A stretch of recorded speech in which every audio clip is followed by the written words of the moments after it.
प्रकाशक ज्ञान प्रमाण है, एक परिभाषा ये आती है। दूसरी परिभाषा हमारे परीक्षा मुख ग्रंथ में है और वो परिभाषा है सामान्य विशेषात्मा तदर्थो विषयः। माने प्रमाण का विषय क्या है, तो उन्होंने उसका जवाब स्व और पर की भाषा में नहीं दिया, यद्यपि परीक्षा मुख की ही ये परिभाषा भी है। स्वपूर्वार्थ व्यवसायात्मकम ज्ञानम प्रमाणम, ये प्रमाण का लक्षण बताया। और जब पूछा प्रमाण का विषय क्या है, तो उन्होंने विषय की तरफ से कहा सामान्य विशेषात्मा तदर्थो विषयः, कि सामान्य विशेषात्मक जो वस्तु है वो प्रमाण का विषय है। माने वहां सामान्य विशेष को तो उन्होंने पदार्थ पर आश्रित कर दिया और ज्ञान को उन्होंने स्वपूर्वार्थ स्व और पर का प्रकाशक ऐसा ज्ञान को कहा। अब इसमें मैं ये कहना चाहता हूं कि हमारी जो अभी सामान्य परंपरा है अथवा कुंद कुंद आमना है, ऐसा भी हम कह सकते हैं। कुंद कुंद की परंपरा क्या है? कुंद कुंद की परंपरा ये है कि दर्शन जो है, दर्शन और ज्ञान, ये दो गुण हैं। दर्शनोपयोग और ज्ञानोपयोग इनकी पर्याय हैं। दर्शनोपयोग और ज्ञानोपयोग केवली भगवान को तो युगपत होते हैं, केवल दर्शन और केवल ज्ञान के रूप में, और छद्मस्थ को ये क्रम से होते हैं। क्रम से होते हैं, पहले दर्शनोपयोग होता है, बाद में ज्ञानोपयोग होता है। एक साथ दो उपयोग को हमारे यहाँ नहीं माना गया है। दर्शनोपयोग के समय ज्ञानोपयोग नहीं होता है, ज्ञानोपयोग के समय दर्शनोपयोग नहीं होता है, वो क्रम से होता है। केवली भगवान को ये जरूर माना गया है और है ही केवल ज्ञान और केवल दर्शन के रूप में दर्शनोपयोग और ज्ञानोपयोग को युगपत माना गया है। उन्होंने ये उनका जो हमारे ये परंपरा हो गई, लेकिन इसमें ये माना गया है जब दर्शन है, दर्शन का विषय जो है वो सामान्य प्रतिभास को दर्शन का लक्षण बनाया गया और ज्ञान का लक्षण बनाया गया विशेष प्रतिभास। सामान्य प्रतिभास दर्शन और विशेष प्रतिभास ज्ञान। लेकिन कुंद कुंद की परंपरा को मैं आपको बता रहा हूं। कुंद कुंद कह रहे हैं कि दर्शन भी स्वपर प्रकाशक है, ज्ञान अकेला नहीं। दर्शन भी भले ही वो सामान्य का प्रतिभास कर रहा है और बहुत थोड़ा समय है उसका, लेकिन थोड़ा समय भी एक समय नहीं है। दर्शनोपयोग का भी जो समय है वो अंतर मुहूर्त का समय है। दर्शनोपयोग में जितना समय लगता है वो एक समय में ज्ञानोपयोग में परिणमित नहीं होता है। अंतर मुहूर्त दर्शनोपयोग में रहता है, उसके बाद में ज्ञानोपयोग में जाता है। तो वो दर्शनोपयोग भी जो है वो स्व और पर दोनों का प्रकाशक है। एक मिनट, नियम सार का नहीं, ये तो हाँ नियम सार माने कुंद कुंद की आमना है। मैं कुंद कुंद की आमना से बात कर रहा हूं। दर्शनोपयोग भी स्वपर प्रकाशक है और ज्ञानोपयोग यद्यपि उसने सामान्य का प्रतिभास किया, लेकिन सामान्य के प्रतिभास में भी स्व और पर दोनों का प्रकाशक है। अथवा इसका अर्थ क्या हुआ कि स्व का भी सामान्य प्रतिभास और पर का भी सामान्य प्रतिभास। लेकिन जब ज्ञानोपयोग में हुआ तो ज्ञानोपयोग जो है विशेष प्रतिभास करता है, साकार उपयोग में ही होता है ज्ञानोपयोग, तो उसमें भी स्व और पर दोनों का प्रकाशन है, लेकिन उसने विशेष का प्रतिभास किया है।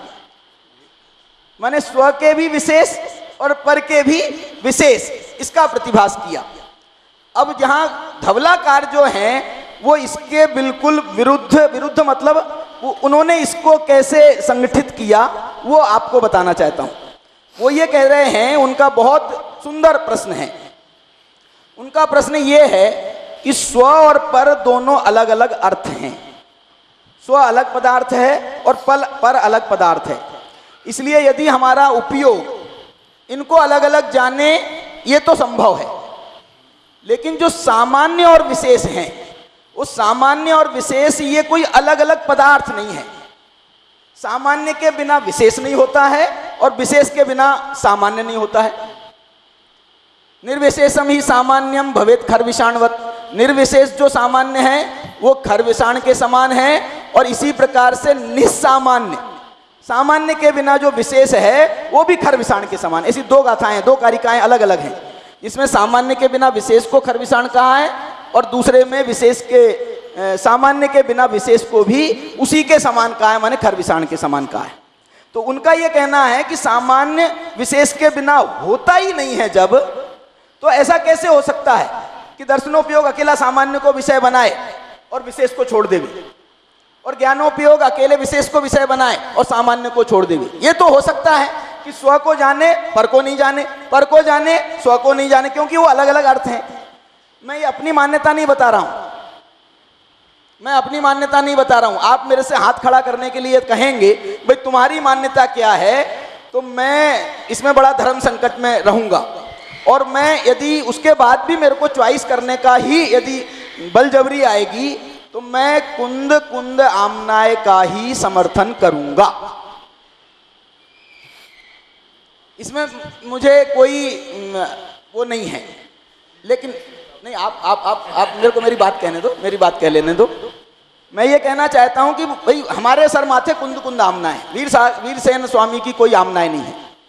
और कुंद कुंद ने बल्कि नियम सार में इस बात का बहुत जोरदार तरीके से खंडन किया है कि कोई ऐसा मानता हो कि ज्ञान पर प्रकाशक है, ऐसा कोई मानता हो, या ऐसा भी उन्होंने दूसरा सामने पक्ष रखा, कोई ऐसा मानता हो कि ज्ञान स्वप्रकाशक हो, तो उन्होंने उसमें खंडन करते हुए यह सिद्ध किया कि नहीं, ऐसा नहीं हो सकता है। ज्ञान भी स्वपर प्रकाशक है, दर्शन भी स्वपर प्रकाशक है, और आत्मा भी स्वपर प्रकाशक है। ऐसा नहीं है। वो तो ये कहते हैं, वो ये क्या कहते हैं मालूम, कुंदकुंदाचार्य, भाई जब आत्मा स्वपर प्रकाशक है और आत्मा का एक गुण ज्ञान है, इसलिए उसको भी स्वपर प्रकाशक होना चाहिए। उसका दूसरा गुण दर्शन है तो उसको भी स्वपर प्रकाशक होना चाहिए। ऐसा कुंद का कहना है। और उन्होंने कहा कि भाई आत्मा स्वपर प्रकाशक है और उसका एक गुण स्वप्रकाशक है, दूसरा गुण पर प्रकाशक है। ऐसी बात उन्होंने वहां पर रखी है। इसके संबंध में जब एक बात मैं आपको और बताऊं, वीरसेन स्वामी एक ऐसे आचार्य हैं, मैं प्रशंसा कर रहा हूं, ऐसे आचार्य हैं कि उन्होंने जो टीका लिखी है, बहुत मधुर टीका लिखी है, मधुर टीका लिखी है। और साथ में प्रश्नोत्तरी शैली में एक बात में इतने प्रश्न खड़े की, जितने भी हो सकते हैं। आपके दिमाग में नहीं आ रहे होंगे प्रश्न, लेकिन वो वीरसेन स्वामी के दिमाग में आ जाते हैं प्रश्न, और वो आ जाते हैं, वो उसका समाधान करते हैं। और बहुत माने उसमें सहजता से, मतलब उनके शंका समाधान आप पढ़ो तो आपको बहुत रस परिपाक होगा और बहुत मजा आएगा। तो उन्होंने इसमें यह प्रश्न खड़ा किया, भाई ये तो अब ऐसा हो गया कि भाई आत्मा जब ज्ञान दर्शन स्व प्रकाशक है और ज्ञान पर प्रकाशक है, तो वो ज्ञान तो ये जान ही नहीं पाएगा कि मैं आत्मा हूं या मैं ज्ञान स्वरूप हूं, क्योंकि वो तो पर प्रकाशक है। वो जान ही नहीं पाएगा कि वो फिर कैसे जानेगा। उनका ये प्रश्न है। वो ये कहते हैं कि नहीं, इसमें कोई आपत्ति नहीं है। और इसी प्रकार का प्रश्न दर्शन में खड़ा किया कि दर्शन तो स्व प्रकाशक है, तो अकेला वो स्व का प्रकाशन करेगा, उसमें पर का जो है वो कैसे समावेश होगा। तो उन्होंने उसका समावेश उसमें उन्होंने जो उसका समावेश किया, वो ऐसे समावेश किया, वो समावेश का प्रकार उन्होंने कुंदाचार्य की प्रवचन सार की 49वीं और 50वीं गाथा के माध्यम से किया। उन्होंने कहा कि जो एक को जानता है वो सबको जानता है, और जो सबको जानता है वही एक को जानता है। एकम तू जानन, तो ऐसा कुछ गाथा है। जो एक को जानता है वो सबको जानता है, और जो सबको जानता है वही एक को जानता है। जिसने एक को नहीं जाना उसने सबको, किसी को नहीं जाना, और जिसने सबको जाना उसने एक को जाना। तो इसमें वो ये कहते हैं कि हम जब स्व का प्रकाश करेंगे, मालूम आपको वो क्या कहना चाह रहे हैं? वो ये कहना चाह रहे हैं कि यदि ज्ञान को जानना हो, सुनना, यदि ज्ञान को जानना हो तो ज्ञान को नहीं जानेगा, दर्शन ज्ञान को जानेगा। दर्शन ज्ञान को जानेगा, क्योंकि वो दर्शन जो है वो स्व प्रकाशक है। स्व प्रकाशक है माने आत्मा का प्रकाशक है। आत्मा का प्रकाशक है माने उसके अनंत गुणों का प्रकाश भी वो कर रहा है, और अनंत गुणों का प्रकाश कर रहा है तो उसमें ज्ञान गुण है। तो उस ज्ञान गुण को भी उसने दर्शन के माध्यम से जाना। आत्मा ने ज्ञान को दर्शन के माध्यम से जाना। ज्ञान में 5 उस ज्ञान की पर्याय हैं। केवल ज्ञान भी है, केवल ज्ञान में सारा लोकालोक का प्रकाशन हो रहा है, तो वो दर्शन के माध्यम से, आत्म प्रकाशन के माध्यम से वो सारे लोकालोक का प्रकाशन भी कर सकता है। लेकिन वो लोकालोक का प्रकाशन ऐसे नहीं करेगा सीधा, वो सीधा तो एक उनने बहुत सुंदर परिभाषा दी है दर्शन और ज्ञान के संबंध में। उनकी परिभाषा है कि दर्शनम अनुभवनम। क्या अर्थ हुआ इसका? कि दर्शनम अनुभवनम माने जो अनुभव स्वरूप है वो दर्शन है। तो जो अब हम पर का ज्ञान करते हैं तो पर का ज्ञान पर का अनुभव करते हुए नहीं होता है, पर का अनुभव करते हुए नहीं होता है, उसका मात्र ज्ञान होता है, अनुभवन नहीं होता है। इसलिए उसका अनुभवन नहीं होता है तो ज्ञान का तो हम अनुभव करते हैं, ज्ञान का तो हम अनुभव करते हैं और अनुभव करते हैं इसलिए हमने ज्ञान का दर्शन किया। ज्ञान का हमने अनुभव किया माने ज्ञान का हमने दर्शन किया, ऐसी उसमें पुष्टि होती है। और उस ज्ञान के अनुभवन के माध्यम से हमको उस ज्ञान का पता चलता है और उस ज्ञान के विषय का भी हमको उसके माध्यम से पता चल जाता है। तो ऐसा दर्शन का और ज्ञान का ऐसा जो विषय है वो एक मतभेद के रूप में कहें हम। और इसका और मैं आपको ये बताना चाह रहा हूं, इस बात का समन्वय परवर्ती टीकाकारों ने बाद के कुंदकुंदाचार्य के लिखने के बाद और ये धवलाकार के धवला की टीका लिखने के बाद हमारे ब्रह्मदेव सूरी हुए बृहद्रव संग्रह के टीकाकार। वो बृहद्रव उन्होंने ब्रह्मदेव सूरी ने इसका एक समाधान, भाई अब ये दो आचार्य लड़ रहे हैं अब इनका जो है हम तो बीच में फंस रहे हैं, अब हम क्या करें। तो उनके लिए उन्होंने उसका समाधान प्रस्तुत किया। उन्होंने समाधान 44वीं गाथा में किया है और वो समाधान करते हुए लिख रहे हैं कि दर्शन को पर प्रकाशक स्वीकार करने में एक अच्छी युक्ति दी है। वो मैंने भी थोड़ा सा आपको वैसे इशारा किया है। जब दर्शन से आत्मा का ग्रहण होता है तब आत्मा में व्याप्त जो ज्ञान है वह दर्शन के द्वारा ग्रहण कर लिया जाता है। और जब दर्शन से ज्ञान का ग्रहण किया तो ज्ञान की विषयभूत जो बाह्य वस्तुएं हैं उसका भी स्वतः ग्रहण हो गया। इस प्रकार से एक ये स्वपर प्रकाशकता को उन्होंने समझाने का प्रयत्न किया है, उसका आचार्यों ने समन्वय करने का भी प्रयत्न किया है। इसकी बहुत विस्तार से जो है मैं अलग अलग ग्रंथों के माध्यम से, धवलाकार ने जो लिखा है उनके शब्दों के माध्यम से मैंने संक्षेप में आपको बात बता दी है, उनके माध्यम से भी आप यदि पढ़ना चाहें तो आपको ये जो मैंने आपको रेफरेंसेस बताए थे आपको उसका अध्ययन करना पड़ेगा और उसके अध्ययन के माध्यम से आपको वो बात थोड़ी क्लियर होगी। और मैं यहाँ पर हमारे डॉक्टर साहब से भी और हमारे विद्वानों से भी ये निवेदन करूँगा कि इस विषय में यदि उनका कोई मंतव्य हो, उनका कोई समाधान हमारे लिए हो तो वे हमें अवश्य प्रस्तुत करके अनुग्रहित करें। और दूसरा, इस संबंध में यदि कुछ थोड़ा आपको मेरे से भी जानना हो तो मैं भी उसके लिए अगले सत्रों में आपसे को उसका कुछ रेफरेंस अथवा उसका कोई समाधान मेरे जो भाषा में मैं दे सकता हूँगा तो मैं उसको देने का प्रयत्न करूँगा।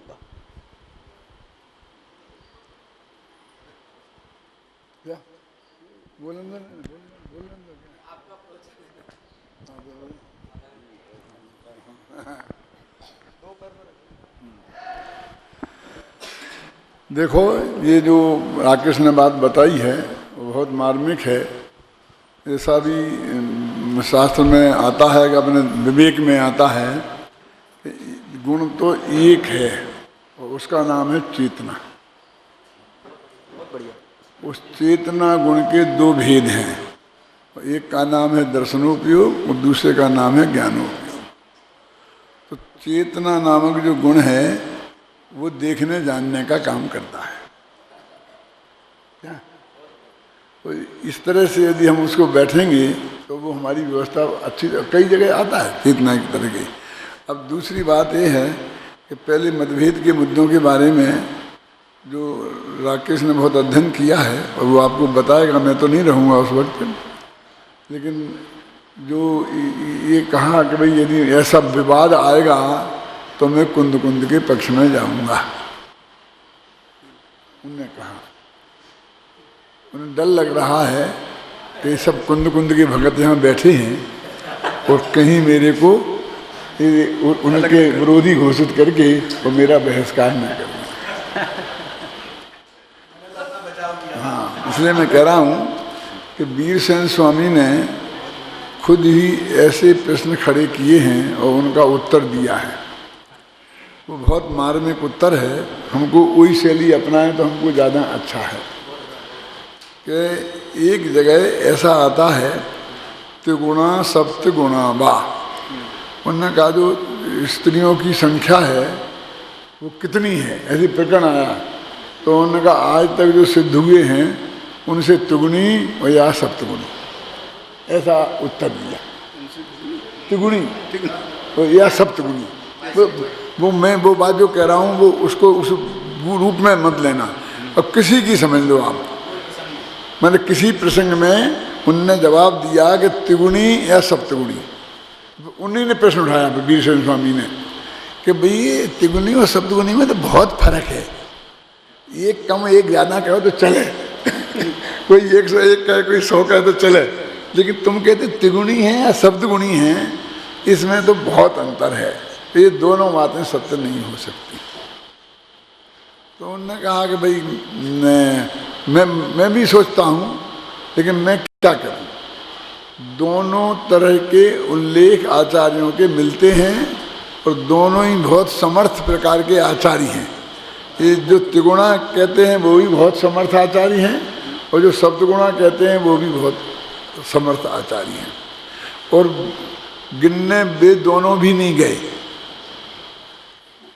उनने तो अरहंत भगवान की दिव्य दुनिया में आया और जो उस परंपरा से उनने समझा, अभी वो जो लिखा होगा उसके पहले क्या कहा होगा, वो 3 और 7 में समय कभी कभी अपने फोन टेलीफोन नंबरों में अपने 9 और 8 में ज़रा ऊपर को हो जाता है तो फिर निर्णय नहीं कर पाते हैं कि ये 9 है कि 8 है कि 7 है, ख्याल में ना अपन से फ़ोनों में गलती हो जाती, कहीं ना कहीं हो गई है।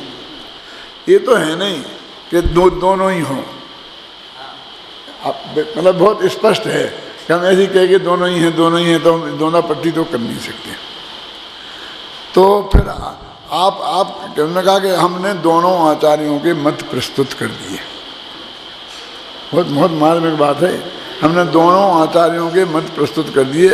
आपको हमने बता दिया कि फलाने कोई मागनंदी है, कोई दूसरे जो भी आचार्य हैं उनका ऐसा कहना है और उनका ऐसा कहना है। तो फिर से सिद्धांत में कहा कि वो तो ठीक है, आपको दोनों में से कौन ठीक लगता है। राकेश तो बताने को तैयार है, लेकिन वीरसेन स्वामी कहते कि मैं बताने को तैयार हूँ। वो कहते हैं कि इन दोनों में से कौन आचार्य झूठा है, ऐसा कहने के लिए मेरी जबान नहीं उपड़ती है। मेरे जबान के 1000 टुकड़े हो जाएं लेकिन मैं ये नहीं कह सकता, और इसलिए मैंने दोनों प्रस्तुत कर दिए हैं।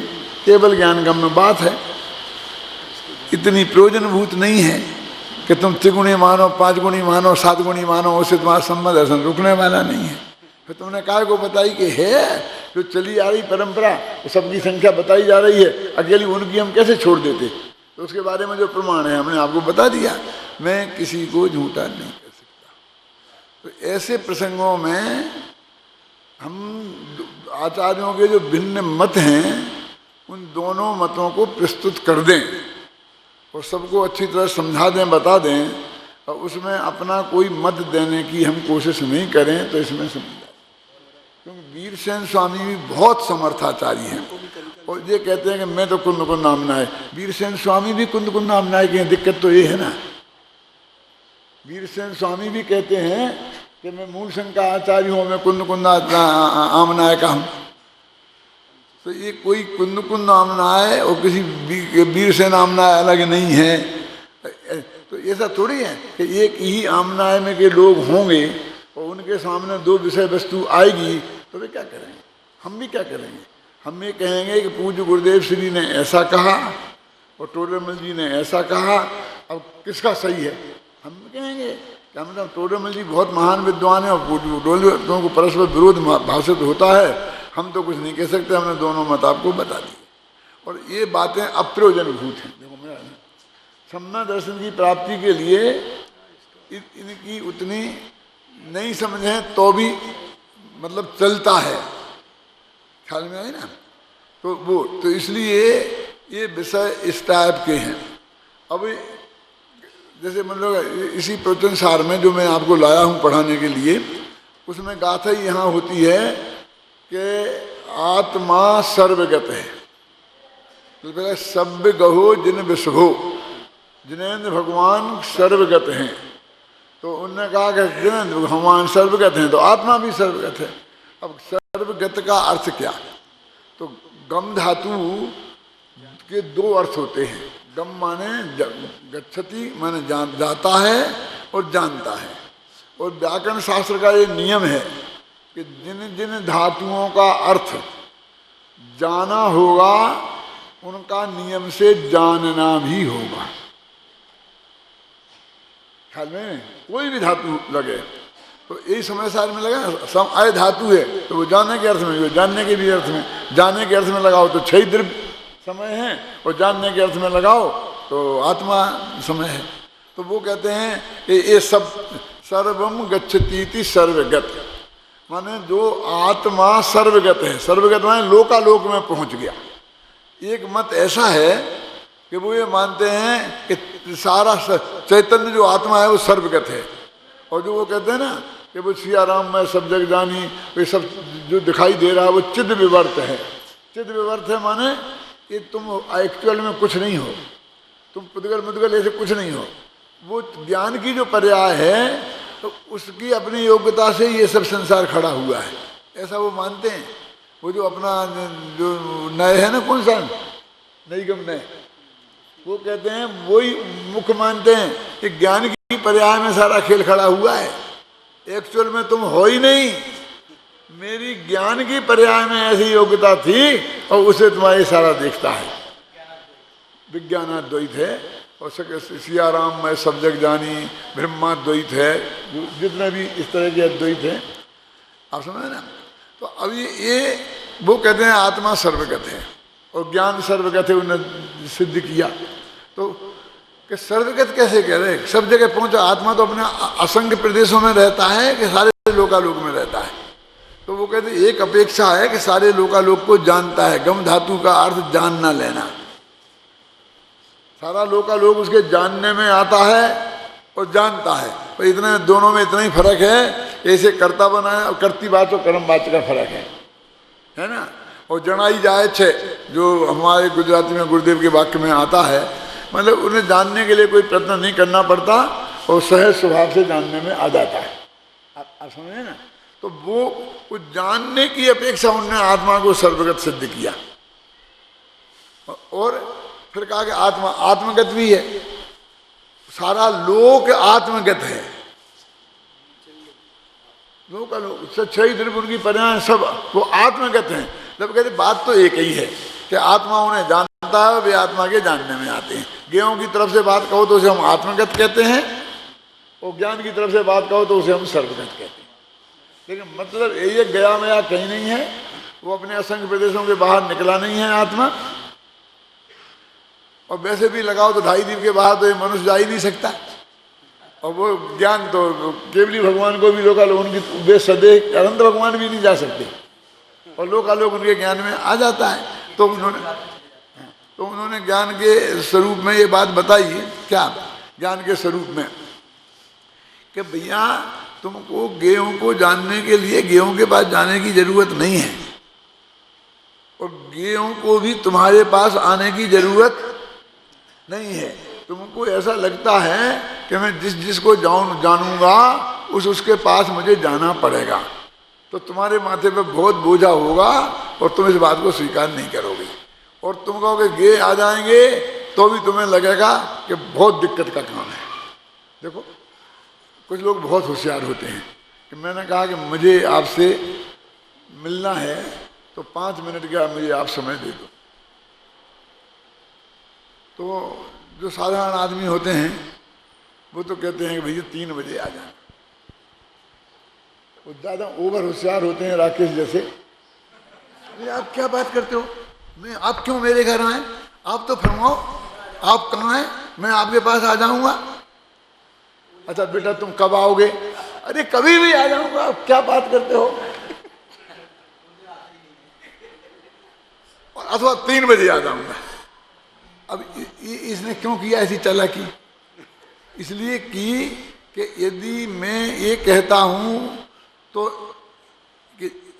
आप समझे ना, तो मुझे वहां बैठना पड़ेगा और तुम आओ नहीं आओ, तुम आजाद हो। तुमने कह दी 3 बजे का समय दिया है, अब मैं 3 बजे टोपी वोपी लगा के तैयार हो के फिर बैठूं और तुमको जरा सा वहां अटक गया था, नहीं आया, सब कल आ जाऊंगा।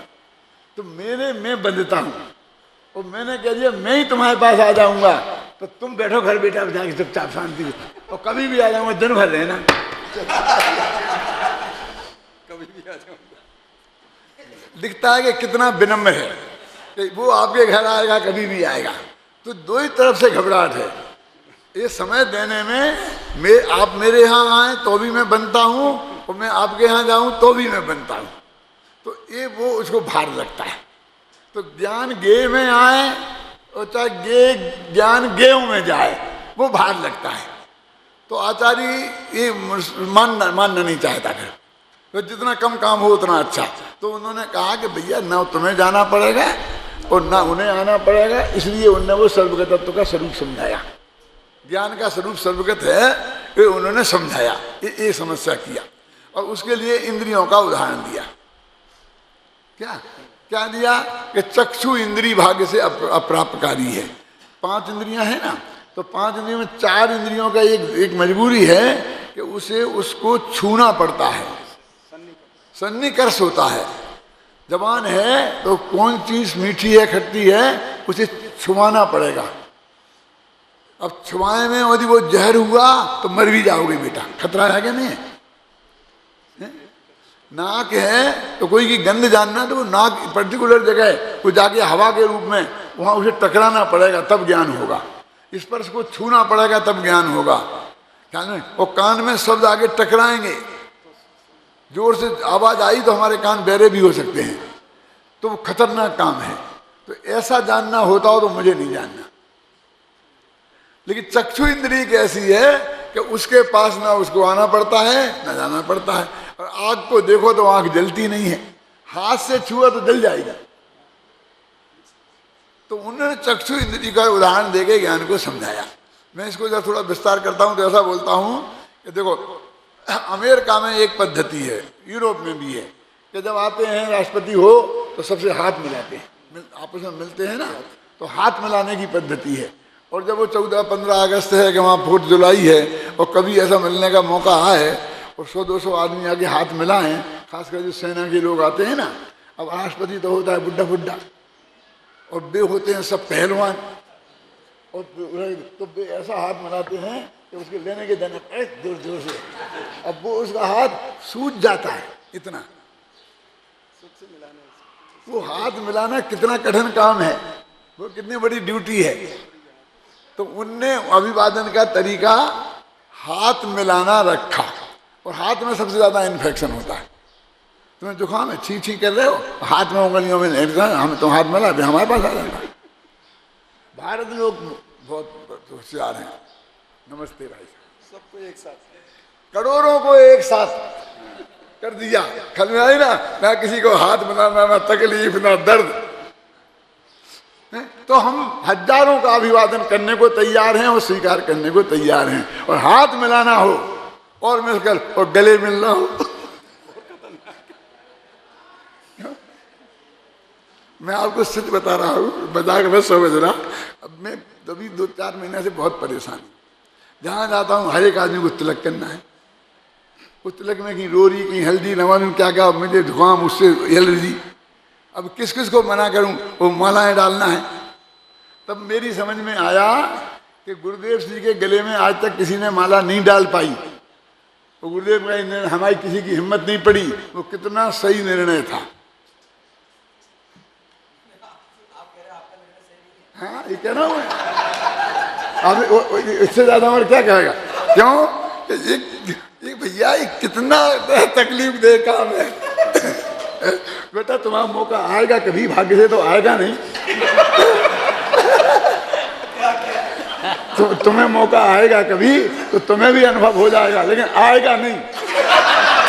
तुम्हारे लक्षण ऐसे दिखते नहीं है।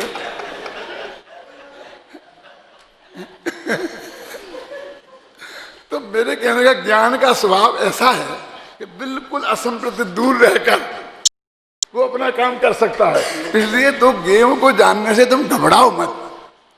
तुम्हारी जो घबराहट पैदा है उसको दूर करने के लिए उन्होंने चक्षु इंद्री का उदाहरण दिया है कि जिस प्रकार चक्षु इंद्री पदार्थों को पास जाए बिना जान लेती है और पदार्थ भी चक्षु इंद्री के जानने में आ जाते हैं, ऐसा ज्ञान का स्वभाव है।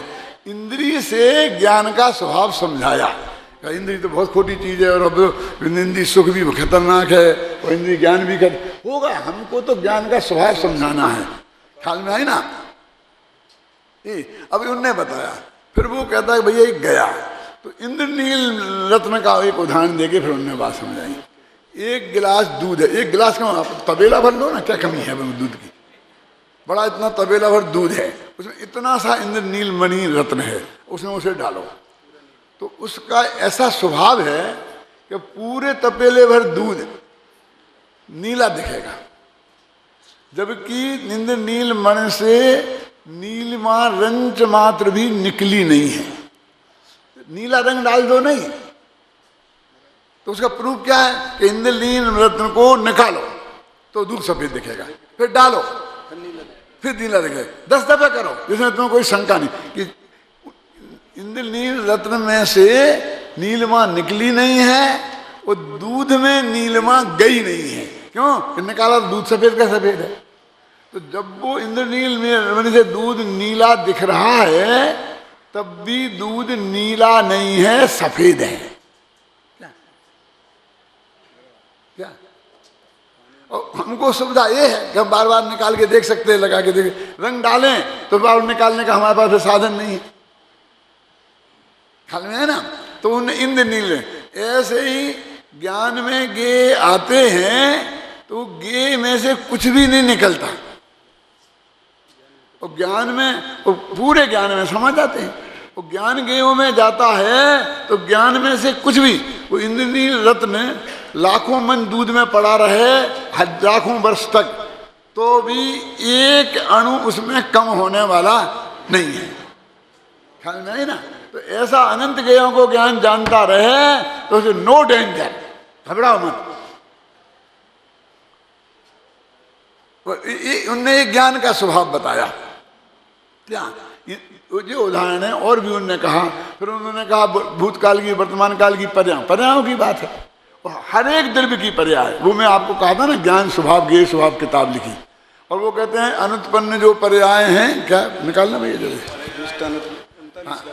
है ना, कि वो विनष्ट जो पर्याय हैं अनुत्पन्न पर्याय हैं, वे भी ज्ञान में वर्तमान बत ही झलकती हैं।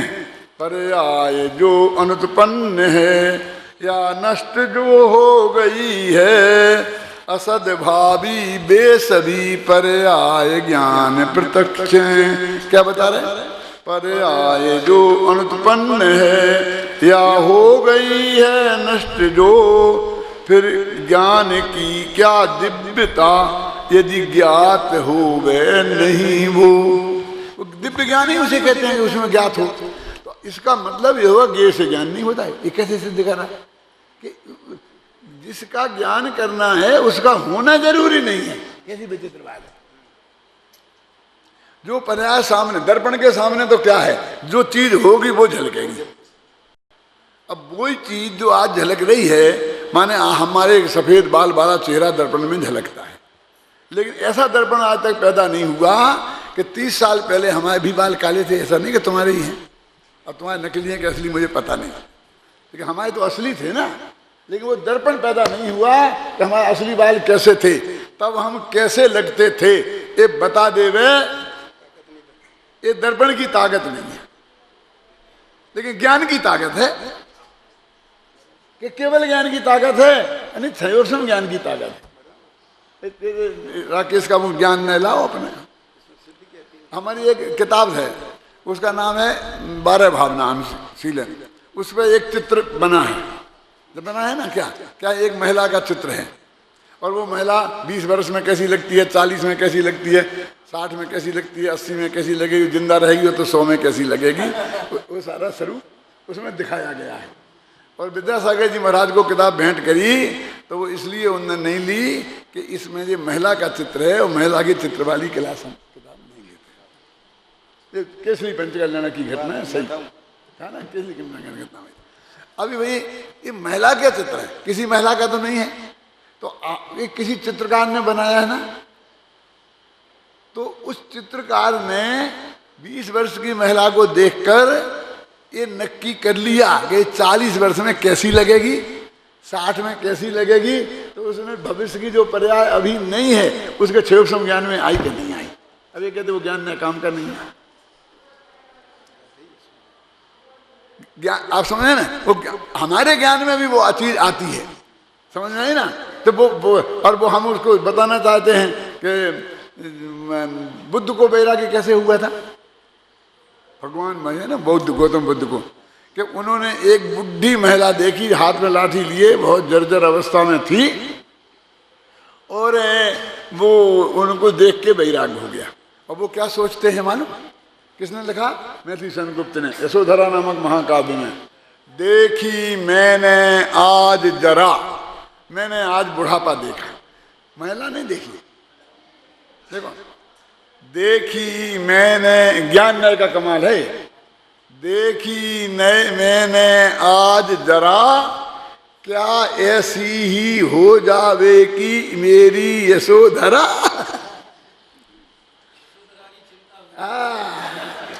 यशोधरा ऐसी हो जाएगी एक दिन, माने जो महिला देखी वो ज्ञान का गेय नहीं बन रही, यशोधरा ज्ञान का गेय बन रही, जिसे छोड़ के क्यों, यशोधरा ज्ञान का गेय नहीं बन रही, वो 60 वर्ष बाद कैसी लगेगी ये ज्ञान का गेय बन गई।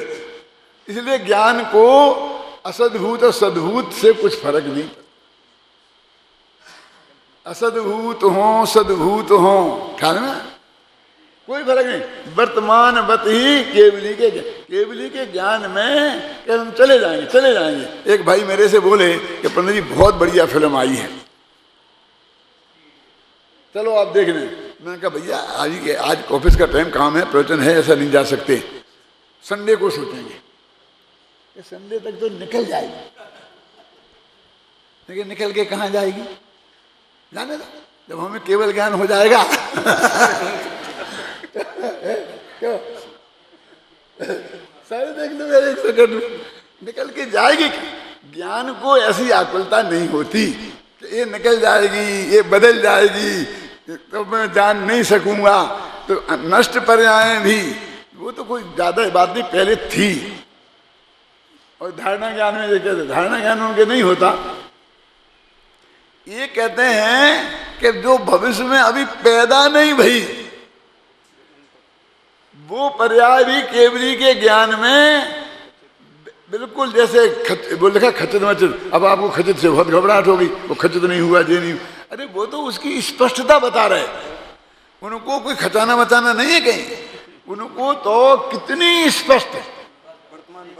हम समझे ना, कोई स्पष्टता के लिए कहा है, कोई अलंकार भाषा को भी हम ऐसे समझ रहे हैं। तो मैं क्या थोड़ा साहित्य पढ़ो भाई साहब, क्या नाम है, क्या भाई हितेश भाई, थोड़ा व्याकरण पढ़ना पड़ेगा, साहित्य पढ़ना पड़ेगा, न्याय पढ़ने पड़ेंगे, ऐसे काम नहीं चलेगा द्वारा गोष्ठी में। मैंने नहीं पढ़ा, मैं नहीं जानता तो जानो, हम क्या करें, इसमें मेरी क्या गलती है, आप नहीं जानते। आप अपना चेला बना दो, आप अपना चेला बना दो। आना पड़ेगा शास्त्री पर। मैं आपसे एक कह रहा हूं कि हम ज्ञान का स्वभाव ही समझ लें तो ये हमारी सारी समस्याएं हल। क्योंकि अब हम ये कब कह रहे हैं कि तुम पर को जानो, हम क्या ही कह रहे, हमें तो उपदेश ही नहीं दे रहे। हम तो ये कह रहे हैं कि ज्ञान का स्वभाव क्या, तो तुम्हें पर को जानने क्या रस, हमको रस नहीं है, हम तो ज्ञान का स्वभाव बता रहे कि ज्ञान का स्वभाव क्या है, जानने की प्रेरणा नहीं दे रहे भाई साहब, ना उसमें रस पैदा कर रहे हैं। हम तो ये कह रहे कि पर को जानो तो स्वापने मत जानना, ये अज्ञान है। जानना वो अज्ञान नहीं है,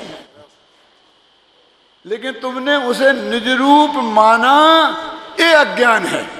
इसको मिथ्यात्व बोलते हैं। मिथ्यात्व नामक अज्ञान ये है, वो तो क्षयोत्सविक अज्ञान है ये, और वो औदिक अज्ञान है। औदिक अज्ञान से बंध नहीं होता, औदिक ज्ञान से भी बंध वो नहीं होता। लिखा है उसमें रखा ना, कौन सा अपना कल है ना गाथा, कोई आप भी मनसा की गेयानंतान्न केवली अज्ञानाचे ध्रुवो बंधु गेयानंतान्न केवली। अज्ञान से यदि बंध होता तो गे तो अनंत हैं, उनका अज्ञान तो हमेशा ही रहेगा, फिर कोई केवली नहीं हो पाएगा। तो उनके अज्ञान से भी बंध नहीं है और उनके ज्ञान से भी बंध नहीं है। क्या समझ? उनके नहीं जानने से भी मोक्ष नहीं है और उनके जानने से भी मोक्ष नहीं है।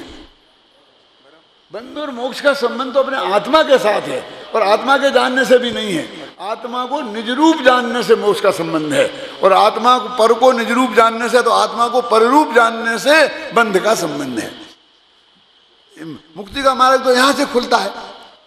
हम उन जानने और नहीं जानने पर सारी ताकत लगा रहे हैं।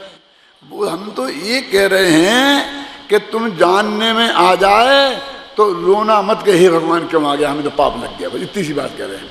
मैं आपसे एक छोटी सी प्रश्न करूं। अब मालूम मुझे भी जाना है, मुझे भी भूख लगी है, ज़्यादा टाइम नहीं लूँगा। एक आप वो कार चलाते जा रहे हैं 100 किलोमीटर की रफ्तार से, रोड आजकल बहुत अच्छे बन गए हैं। अब रोड पे सामने एक बहुत खूबसूरत लड़की आ गई। अब मैं उसे बोलता हूँ उसे देखना कि नहीं देखना, क्या करना, देखना कि नहीं देखना?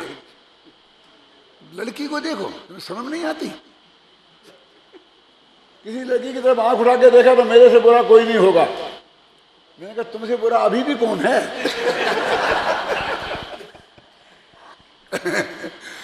मैं कहता हूं नहीं देखोगे तो एक्सीडेंट हो जाएगा, इसलिए हम कहेंगे देखो, तो तुम्हें लगेगा हम लड़कियों को देखने का उपदेश दे रहे। गाड़ी चलाओ तो जरूर देखना, लेकिन देखते मत रहना। नहीं देखोगे तो एक्सीडेंट हो जाएगा और देखते रहोगे तो एक्सीडेंट हो जाएगा। तो क्या करना, देखो और एकदम वहां से दृष्टि हटाकर बगल से निकल गए, निकल जाओ, तो तुम्हारी रफ्तार भी कम नहीं होगी। तो देखना अपराध नहीं है, जानना अपराध नहीं है, देखते जानते रहना अपराध है। तो देखते जानते रहना ये क्या है फिर? वही तो हो गया ना, ज्ञान ही अपराध हो गया कि नहीं हुआ, घबराना नहीं। देखना है दर्शन और जानना है ज्ञान और देखते जानते रहना है ध्यान, चाहे स्व को हो चाहे पर को। तो तुम पर का ध्यान मत करो, ज्ञान का निषेध नहीं है, ध्यान का निषेध है, क्योंकि वो राग के बिना, वो अपनापन के बिना ये संभव नहीं है। आप समझे ना? क्यों वहां क्या जमने रमने लायक क्या था? और अपने आत्मा को जाओ तो जम जाओ, रम जाओ, खूब रह जाओ आंखें बंद करके। लेकिन इतना ध्यान रखना, अपने आत्मा भी जमना में जमना रमना है ना, तो इतना ध्यान रखना, गाड़ी चलाते वक्त मत जमना ना। तुम पैदल चलते वक्त भी मत जम जाना। क्यों? पहले आंखें बंद करनी है तो पहले पैर बंद करो बेटा, और पैरों को ऐसा बांध लो जैसे सुधी बांध के बैठा है। क्यों? कि आंख बंद करके वो पैर चलाओगे तो एक्सीडेंट होगा। समझ गए ना? इसलिए अपना ध्यान का आसन, पद्मासन, खड़गासन चलते फिरते नहीं बताया ना, वो तो ये बात है। मना थोड़ी कहते हैं कि भाई कहीं भी उपयोग केंद्रित करोगे तो वो जो तुम काम कर रहे हो वो डिस्टर्ब हुए बिना नहीं रहेगा। ये मैं आपको सही बात बोलता हूँ कि अमेरिका में जो मेरे पास जाते हैं तो मुझे लोग कहते हैं हमारी गाड़ी में बैठो, हमारी गाड़ी में बैठो, क्योंकि मेरे को तत्व चर्चा करनी है। अब हर एक आदमी अपनी गाड़ी में बैठाना चाहता है। अब मैं आगे की सीट पे बैठता हूँ हमेशा, पीछे की सीट पर नहीं बैठता कहीं भी। अपन को आगे रहना, पीछे क्यों रहना? तो आगे की सीट पे बैठता हूँ तो वो चर्चा करे मेरे से। वो ऐसी बिल्कुल खड़ी थी लाल बत्ती पे गाड़ी, और वहां से एक ट्रक आया, एक अपनी गति बिल्कुल वो ये पट्टे ने वो दबा दिया किले से, जाके ट्रक से टकराई। वो तो भाग्य से आगे की जो लाइट है वो निकलती कट के निकल गई। अमेरिका की गाड़ी बहुत बढ़िया होती तो हम लोग जिंदा बच गए। मैंने उस दिन से प्रतिज्ञा कर ली कि मैं गाड़ी में तत्व चर्चा नहीं करूंगा। अब किसको बैठाना, मेरे को? किसी को रस नहीं है, है ना? गाड़ी में तत्व चर्चा नहीं करूंगा। अब क्या करूं, मानते तो है ही नहीं वे। आप मत करो, बस एक बात, बस एक बात है, बस तत्व से कुछ नहीं, मैं कुछ बात नहीं करूंगा, बस एक बात है। तो मैं कहता हूं अपनी मिसेज से कि कैसेट अपने पास में रखो, प्रवचन की कैसेट लगा दो, गुरुदेव की लगा दो, किसी की लगा दो, नहीं तो गाने की लगा दो, पश्चाताप लगा दो, हर एक के हाथ में किताब पकड़ा दो पीछे बैठे वालों को, जिसमें कोई बोल ना पाए। अभी वो ये ध्यान से सुनो, ये ध्यान से सुनो, ये मैं ऐसा करता हूँ। राले में हुआ थी वो घटना, ये डॉक्टर बसंत दोषी था, बसंत भाई बैठे हैं, डॉक्टर उसी गाड़ी में बैठा था मैं। तो मैंने कहा भैया ये नहीं करना, तो आपने ये तो कहते, क्योंकि यहाँ तुम गाड़ी चला रहे हो तो गाड़ी में ध्यान रखो। कि देखो कैसा पंडित है, ये गाड़ी में रोड पे ध्यान रखने का उपदेश दे रहा है, गाड़ी में ध्यान रखने का उपदेश दे रहा, और हम आत्मा का ध्यान कराने की क्लास लगाते हैं तो विरोध करते हैं। लेकिन क्या करें, ड्राइविंग सीखने के कॉलेज है, उसका लाइसेंस है, इसका नहीं है, कहीं हो गए नहीं है। तो इसलिए ज्ञान का स्वभाव जानो, कोई घबराने की बात नहीं है कि पर पदार्थ जाने के नहीं जाने, तुम्हारे हाथ में बेटा है ही नहीं, तो हम क्या करें कि तुम कुछ नहीं करो ना, कि जानने में आए तो जान लो, नहीं जानने में आए तो नहीं जानो। ऐसा कि तो अपने ज्ञान को ऐसे छुट्टा छोड़ दें, तुम छुट्टा छोड़ने वाले नहीं छोड़ने वाले हो कौन, वही समझ में नहीं आता। इसलिए तो कहते ज्ञान स्वभाव का निर्णय करो कि हम प्रेरणा देंगे कदाचित, तो हम आत्मा को जानने की प्रेरणा देंगे, हम पर को जानने की प्रेरणा नहीं देंगे। कि तुम 7 तत्व की तो कहा, तो तत्वों का जानो, 7 तत्वों को जानने की हमने प्रेरणा दी है, तो उनको जानने के लिए नहीं दी है, आत्मा को जानने के लिए। हमें जीव को भी जीव को जानने के लिए जानना है, और अजीब को भी जीव को जानने के लिए जानना है। ये अपनी किताब में लिखा है अपन ने, है ना। हम अजीब को भी जान रहे हैं तो हम जीव ही को जान रहे हैं। हम द्रव्य संग्रह में 6 द्रव्य पढ़ रहे हैं तो हमने जीव को जानने के लिए पढ़ रहे हैं, पुद्गल को जानने के लिए नहीं पढ़ रहे हैं। ख्याल है ना, कितना अच्छा लिख दिया पद्मधारी देव ने कि भैया ये तुम और ग्रंथों से पढ़ लेना, ये अध्यात्म में विघ्न जानकर मैं इसको यहाँ नहीं कहता, खुद कह रहे अध्यात्म में विघ्न जानकर मैं इसका वर्णन नहीं करता। फिर भी ये नहीं लिखा कि तुम इसको पढ़ना नहीं, अन्य ग्रंथों से पढ़ लेना। तो पढ़ लेना की बात करी, उनने कही कि तुम्हारे पढ़ने का निषेध नहीं किया, लेकिन मेरी रुचि नहीं है। आप अपनी रुचि मत करो, ये कोई जरूरत है, आपको नहीं जानना तो मत जानो। लेकिन जो बिना तुम्हारे जाने ही जानने में आ जाए, कैसे आ जाए, सामने आ गए इसलिए नहीं, तुम्हारी ज्ञान पर्याय की 6 उपशम की योग्यता ही ऐसी हो कि उसमें वो गे आना है, तो तुम विरोध करोगे तो मेरी सुनना, तो तुमने उस क्रमबद्ध पर्याय का विरोध किया, 6 उपशम लक्षण योग्यता का विरोध किया, उससे तुमने इंकार किया। तो इसको पढ़ के जानने का उपदेश नहीं समझना। उपदेश की भाषा तो हमेशा यही होगी कि पर को मत जानो, जानने वाले को जानो, लेकिन उसमें भी फैक्ट ये नहीं है। वो तुम्हारी ज्ञान पर्याय की में जिस समय स्व को जानने की योग्यता होगी तब ही जान सकोगे, उसके एक समय पहले नहीं जान सकोगे, क्योंकि केवली के ज्ञान में जो बात झलकी है वो एक ज्ञान स्वभाव में आई है। आगे की बात। हेलो, दादा का मार्मिक उद्बोधन प्राप्त हुआ। इस सत्र का ये दादा का हमें अंतिम मिला है, ये उद्बोधन इस गोष्ठी में। वैसे हमें उनकी स्वीकृति पूरे 4 तारीख तक की थी, कल तक की, लेकिन कारंजा वालों की बहुत भावना थी कि वे कारंजा पधारें और वहाँ उनका प्रवचन हो और उनका स्वागत सत्कार भी वे वहाँ करना चाहते हैं। इसलिए दादा यहाँ से 2 बजे प्रस्थान करेंगे। जब हमने दादा के सामने फ़ोन से प्रस्ताव भेजा, अनंत भाई की भावना के अनुसार, उनकी स्वीकृति के अनुसार कि आपको मुक्तागिरी इस गोष्ठी में पधारना है, तो तत्काल 1 घंटे बाद ही उनका फ़ोन आ गया कि हमारी ओर से मुक्तागिरी आने की स्वीकृति है। हमें बड़ी प्रसन्नता हुई और जैसा कि मैंने अनेक बार ये भाव भी व्यक्त किया है कि पिछली गोष्ठी तो एक समझ लो बच्चों का प्रयोग जैसी थी। हम काफ़ी आशंकित थे, कुछ पता नहीं था कैसा होगा क्या होगा, लेकिन उसके अनुभवों के प्रकाश में इसमें दादा का भी मार्गदर्शन मिले, इस उद्देश्य से वो यहाँ हमारे बीच में पधारे। और जैसा कि आपने देखा, सामाजिक समस्याओं पर भी उनका खुला चिंतन, चाहे वो भले कठोर भाषा में होवे। इंजेक्शन लगता है तो दर्द तो होता ही है, लेकिन इलाज उसके अलावा दूसरा कोई होता नहीं है।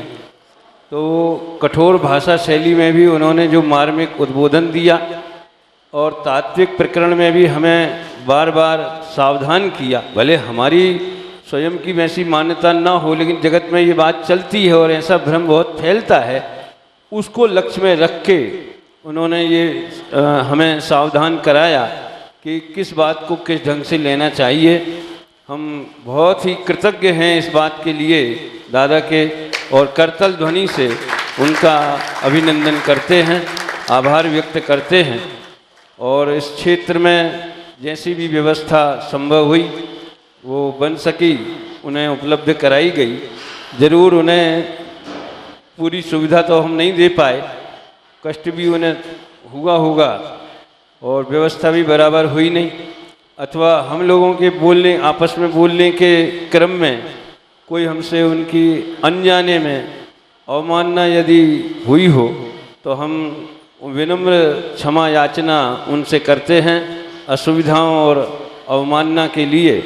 और हमारी ये कामना है कि ऐसी ही ऊर्जा जैसी उनमें इस वर्ष देखी गई है, वैसी ऊर्जा उनमें चिरकाल तक बनी रहे और वे हमारा तात्विक और समाज के लिए जो आवश्यक है उनका मार्गदर्शन हमें मिलता रहे, और वे स्वस्थ हों, स्वस्थ रहें और बहुत चिरकाल तक हमारे बीच में उपलब्ध रहें और हमारा मार्गदर्शन करते रहें। ज़्यादा कहने का समय नहीं है। जब पूज्य गुरुदेव श्री का अवसान हुआ था तब दादा स्वयं बताते हैं कि उनके दाह संस्कार के पश्चात उन्होंने और बाबू भाई ने प्रतिज्ञा की थी कि हम जीवन भर इस तत्व के ज्ञान के प्रचार प्रसार में अपने आप को समर्पित रखेंगे। वह प्रतिज्ञा उन्होंने मन वचन काय से, तन मन धन से अपना सर्वस्व समर्पण करके अभी तक वो बराबर निभाते चले आ रहे हैं। ये हम सबके लिए बहुत गौरव की बात है। जो इतिहास समझ लो, इतिहास तो भविष्य में, वर्तमान जो है वो भविष्य में इतिहास के रूप में जाना जाएगा कि जो उन्होंने प्रकाश दिया है और जो समझ लीजिए जो ये वटवृक्ष लगाया है, तत्व प्रचार का एक तंत्र खड़ा कर दिया है, वो भी एक लो रोको तूफान चला रहे की भांति वो आगे ही बढ़ता जाएगा। और कभी कभी ऐसी कल्पना भी होती है, कई लोग अपने उद्गारों में कहते भी हैं कि यदि टोडरमल स्मारक नहीं होता, और टोडरमल स्मारक यानी दादा, एक बार युगल जी ने कहा था कि डॉक्टर साहब के बिना टोडरमल स्मारक की कल्पना करना वो तो मिट्टी के ढेर जैसा ही है, बहुत वर्ष पहले शिविर में। तो मैं ये कहना चाहता हूँ कि यदि ऐसा प्रचार तंत्र दादा खड़ा नहीं करते तो आज मुमुक्षु समाज की क्या स्थिति होती। गुरुदेव के वियोग के पश्चात, वियोग के पश्चात नहीं, गुरुदेव के सामने भी कितनी समस्याएं आती थीं और दादा उनका समाधान करते थे। हम पुनः पुनः आपको बहुत बहुत धन्यवाद देते हैं और आपका अभिनंदन करते हैं। यही अब यहाँ से अपन भोजन के लिए पधारें। दोपहर में 3 बजे यहाँ गुरुदेव के टेप के लिए पुनः एकत्रित होंगे और जो धवला का विषय राकेश जी ने प्रस्तुत किया है उस पर आगे विचार विमर्श होगा। जिनवाणी स्तुति। अनंत धर्मणस्तत्वं पश्यन्ति प्रत्यगात्मनः अनेकांतमयी मूर्ति नित्यमेव प्रकाशताम्।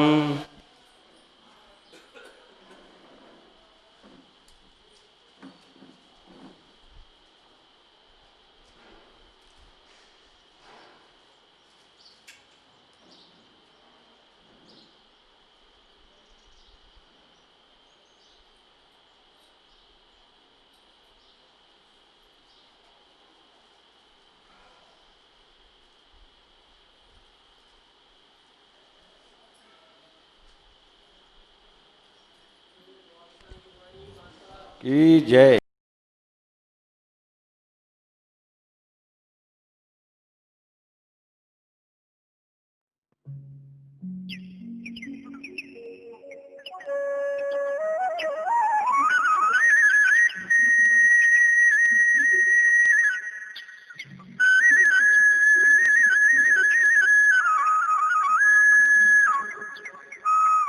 नहीं है, हैं? आत्मा जानने में आ रहा है और अज्ञानी उसे जानता नहीं है, और पर जानने में आ रहा है ऐसा भ्रम करता है, वो है ज्ञेयाकार ज्ञान में ज्ञान कई प्रकाशन। इस तरह की समझ लीजिए तुलनात्मक परिस्थिति विचारणी है। दूसरी एक बात मैं बहुत विशेष रूप से आप सबका ध्यान आकर्षित करने के लिए कह रहा हूँ कि जो ज्ञान की स्वच्छता में ज्ञान स्वभाव अथवा भगवान आत्मा अनुभव में आ रहा है, कि झलक रहा है, कि जानने में आ रहा है, पर्याय में, उसका स्वरूप क्या है? उसे कोई ज्ञानावरण और वियंतराय के क्षयोपशम की जरूरत नहीं है, वो पुरुषार्थ नहीं है, वो पर्याय का सामान्य पारिणामिक स्वभाव है। पारिणामिक भाव रूप स्वच्छता में, स्वच्छता के पारिणामिक भाव रूप परिणमन में झलक रहा है, और उस पर नजर जाए तो उपसम भाव क्षयोपसम भाव उपसम सम्यक प्रकट हो जाए, पुरुषार्थ प्रकट हो। यानी स्वभाव और पुरुषार्थ में क्या अंतर है? वो ज्ञान स्वभाव ज्ञायक भाव वर्तमान स्वच्छता में झलक रहा है, वो पर्याय का स्वभाव है। इस स्वयमेव सदा काल, स्वयमेव क्यों लिखा? क्योंकि उसके लिए जीव ने कोई प्रयत्न नहीं किया, उसके लिए पर्याय उस तरफ झुकी नहीं, और उसमें कोई ज्ञानावरण इत्यादि के क्षयोपशम की आवश्यकता नहीं, वो तो स्वभाव से ही प्रकाशित हो रहा है भगवान आत्मा। तो उधर नज़र जाए तो ज्ञानी और नज़र नहीं गया तो अज्ञानी। इस तरह के कितने कितने गहरे रहस्य निकलते हैं, और ये विषय ऐसा है कि इसमें कोई पुनरुक्ति दोष नहीं लगता, ये तो अंदर की खुराक है।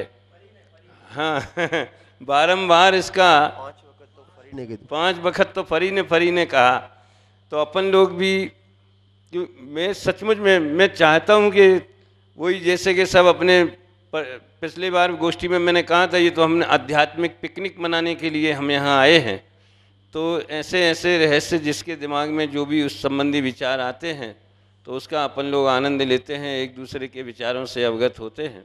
ये बात मुझे कहना थी। अभी रजनी भाई ये, हाँ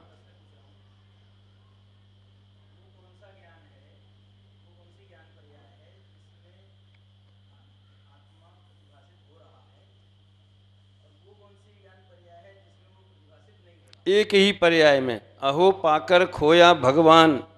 अरे पाकर खोया भगवान, पाना भी उसी पर्याय में हुआ, क्योंकि स्वभाव से झलक रहा है स्वच्छता में, और खोया माने उसे नहीं जाना। तो सामान्य और विशेष, सामान्य स्वभाव में या ज्ञान स्वभाव में झलक रहा है, उसी उगड़ी हुई पर्याय का, क्षयोपशमिक पर्याय का स्वभाव रूप अंश जो है, उसमें वो भगवान आत्मा झलक रहा है, या अनुभव में, उन्हें तो अनुभव शब्द का प्रयोग किया गया, अनुभव में आ रहा है, और वो ही पर्याय में उधर नज़र नहीं है और आग में अटक गया है, तो वही पर्याय में नहीं जानने में आ रहा है। यही विचित्रता है।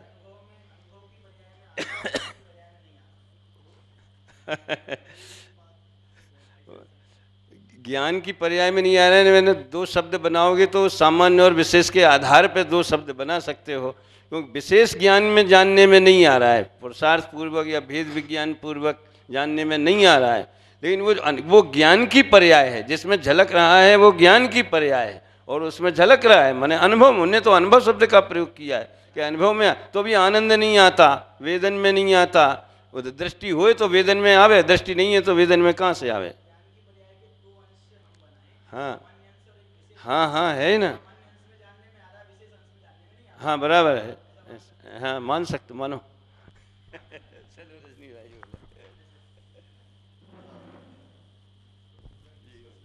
हेलो।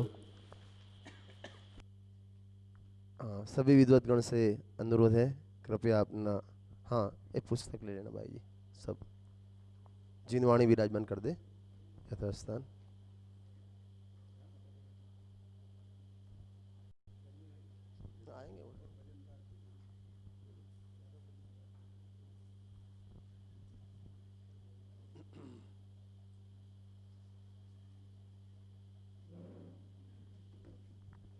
ऋषभ जी आइए।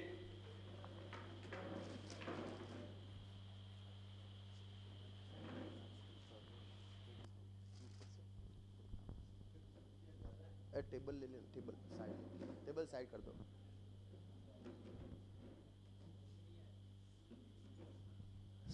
सुदीप जी आप बोलेंगे आज।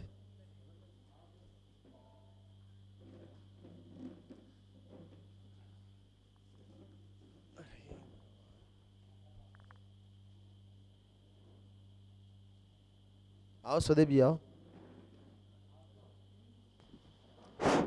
क्या फर्क पड़ जाएगा, यहाँ आके बैठ के बोलो, वहां से जिनचन जी भी आओ।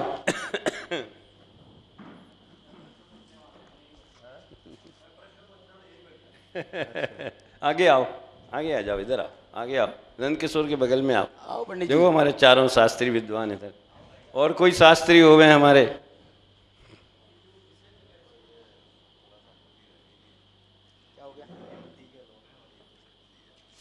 नहीं हाँ, ऐसा ये- है हाँ, कि अब होना अपनी चाहिए। आदत हो गई इधर भरा हुआ देखने की। हमारी कल्पना तो ये 25 लोग ही इकट्ठे हुए, इन्हीं में वक्ता और इन्हीं में श्रोता। मैंने नहीं, ये तो कह रहे हैं ये परस्पर कार्यक्रम- परिचय, परस्पर परिचय। अच्छा, परिचय की बात है। आज कर लो, अभी कर लो, 1 मिनट, रहिए। 5 मिनट का लगेगा समय, परस्पर परिचय कर लो सिर्फ। हाँ, ऋषभ जी अच्छी कम बात लोगों है। को जानते हाँ, हैं। परिचय कर ले। चलो, सुपर प्रकाशक हो जाए थोड़ा। हाँ भाई साहब। कहाँ से शुरू करें? जिनचन जी एक एक करके अपना परिचय दे आप। नाम, स्थान, क्या कर रहे हैं? हाँ, नाम है जिनचंद्र अलमान। मैं कोल्हापुर हिरली गांव में रहता हूँ, अध्यापक हूँ। और वहाँ की जो गतिविधि है, हर रोज स्वाध्याय करना, दैनिक स्वाध्याय है, ग्रुप स्वाध्याय भी चलता है। कोल्हापुर में इन्होंने कितनी जमीन ली? सर्वोदय स्वाध्याय मंदिर के नाम से 1 एकड़ जमीन ली है। वहाँ मिनी देवलाली बनाने वाले, स्कूल भी खोलने वाले। थोड़ा खड़े होके अच्छा लगता है। मेरा नाम पंडित नंदकिशोर जैन। मैं काटोल में रहता हूँ, नागपुर के पास काटोल है।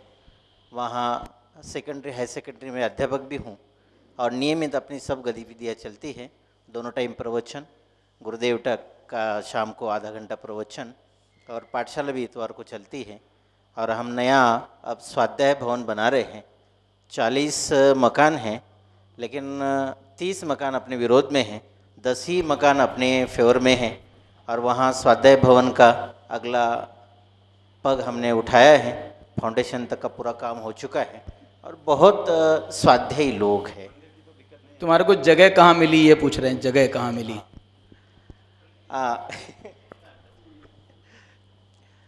10 मकान में भी एक ही मकान आर्थिक परिस्थिति से अच्छा है और वो मैं हूँ, बाकी सब सामान्य हैं। इसलिए जगह के लिए भी हमें प्रॉफिट कोई पैसा नहीं था। और आने वाले सब बुजुर्ग थे। हमने, हमारा थोड़ा तहसील प्लेस है, बाहर प्लॉट लेने का सोचा था, लेकिन वहाँ तक आ नहीं पाते थे। सब पैदल आते हैं, दोनों टाइम आते हैं, बिल्कुल बारिश हो या कुछ भी हो, लेकिन नियमित श्रोता है। तो पैसा न होने के कारण से हमारे नगर अध्यक्ष हमारे थोड़े जान पहचान के हैं और 4 साल के उनके पीछे मैं लगा हूँ। और उन्होंने फिर हमारी भावनाओं को देख करके वहाँ एक ओपन पेस है नगर परिषद का गार्डन का, उसमें हमें 1600 स्क्वायर फीट उन्होंने लीज पर 1000 रुपया सिर्फ नॉमिनल लीज पर उन्होंने हमें प्रदान की है। और उसमें हमने बांधकाम शुरू कर दिया है, जिसमें फाउंडेशन तक अब हो चुका है। और उसका सर्व पानी डालने से लेकर गड्ढे खोदने तक का मैं ही काम करता हूँ। बहुत बढ़िया, आपके उसके पैसे भी बच रहे हैं मतलब। हाँ, उसके इस प्रकार के गुरुदेव का बहुत प्रभाव है। और यही मैं श्रेयांश शास्त्री जबलपुर में आदरणीय पंडित राजेंद्र कुमार जी के स्वाध्याय का लाभ लेना और उनकी अनुपस्थिति में स्वाध्याय करना भी, और समय आने पर 10 लक्षण वगैरह में प्रवचन के लिए जाता हूँ। और जयपुर से शास्त्री करने के बाद जबलपुर से MA संस्कृत और PhD कंप्लीट किया संस्कृत से आचार्य गुणभद्र पर। और अभी जबलपुर में ही बिजनेस कर रहे हैं, ज्वेलरी, इमिटेशन ज्वेलरी का। बाकी बस हाँ, अभी 1 महीने बाद अवार्ड आया है। बिजनेस भी करते हैं, पीएचडी भी कर ली और स्वाध्याय में भी जुड़े हुए हैं। आचार्य गुणभद्र के ऊपर, और संस्कृत में लिखी है, संस्कृत में हुई। अच्छा, हिंदी में लिखी। अच्छा, गोल्ड मेडल मिला है अब्दुल कलाम के हाथ से। डॉक्टर अब्दुल कलाम के यहाँ से। किस कारण मिला था वो? संस्कृत विभाग के उसमें। मेरा नाम जितेंद्र कुमार राठी। मैं अभी तक तो नागपुर में था। अभी विगत 8 महीनों से नागपुर से ही 80 किलोमीटर दूर हिंगन घाट, वहाँ पे सर्विस लगी है, जहाँ पे अध्यापक का कार्य करता हूँ। वहाँ पर भी लगभग समाज के 50 घर है, 2 जिन मंदिर हैं, लेकिन एक जिन मंदिर पूर्णतः 20 पंथी है और एक जिन मंदिर वैयक्तिक है, लेकिन वह पूर्णतः 13 पंथी है। और वहाँ पे अपना स्वाध्याय चलता है। स्वाध्याय में अधिक लोग नहीं हैं, 8-10 लोग ही आते हैं, लेकिन वैसे तो पूरे सप्ताह है, शुक्रवार, शनिवार और रविवार, ऐसे 3 दिन ही स्वाध्याय अभी फ़िलहाल वहाँ पे चल रहा है। और बाकी स्वयं का स्वाध्याय चल रहा है। और सभी अभी जो है गुरुदेव श्री के जो छेड़ाला प्रवचन है, उस छेड़ाला प्रवचन का मराठी में अनुवाद कर रहा हूँ। जो शब्द से अनुवाद का काम चालू हुआ है, उसका मराठी डिपार्टमेंट भी चालू हुआ है और इन्होंने छेड़ाला प्रवचन का चालू किया है मराठी में। विक्रांत। मेरा नाम विक्रांत शाह है। मैं शोलापुर में रहता हूँ। जयपुर से शास्त्री किया, आचार्य कंप्लीट किया, उसके बाद शोलापुर में ही बिजनेस करता हूँ और प्रतिदिन सुबह मंदिर में प्रवचन चलता है। पीछे प्रमोद जी।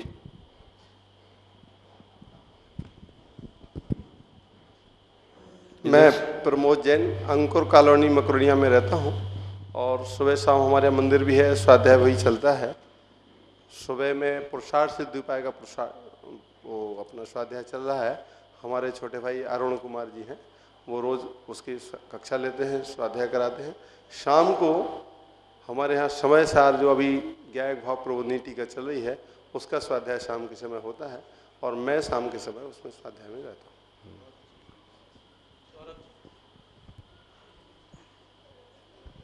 मैं सौरभ जैन, शास्त्री किया हुआ है स्मारक से 2001 में। करीब विगत 9 वर्षों से इंदौर में ही हूँ और वहाँ स्टॉक मार्केट का काम है, स्टॉक ब्रोकिंग का काम है, सर्विस भी करता हूँ और ब्रोकिंग का काम भी चलता है। साथ साथ में पढ़ना पढ़ाना ये सारी गतिविधियाँ चलती हैं। तो उस क्रम में साधना नगर जिनालय जो है अपना, वहाँ रेगुलर प्रतिदिन 8:30 से 9:15 स्वाध्याय चलता है। संडे को विभिन्न स्थानों पर क्लास रहती है। सैटरडे को यूएस में इंग्लिश में क्लास रहती है और रोज़ सुबह 7 से 8 वीडियो कॉन्फ्रेंसिंग से मुंबई क्लास रहती है। इस प्रकार से स्वयं का अध्ययन और दूसरों का अध्यापन बराबर चलता है। और जो प्रोजेक्ट आदि जो लाता हूँ मैं इलेक्ट्रॉनिक फॉर्मेट में, वो आपको बता ही चुका हूँ। मेरे एक ब्रदर हैं, अभी कल सुबह चले गए आज। हम दोनों ही साथ ये सारा काम दोनों के द्वारा होता है।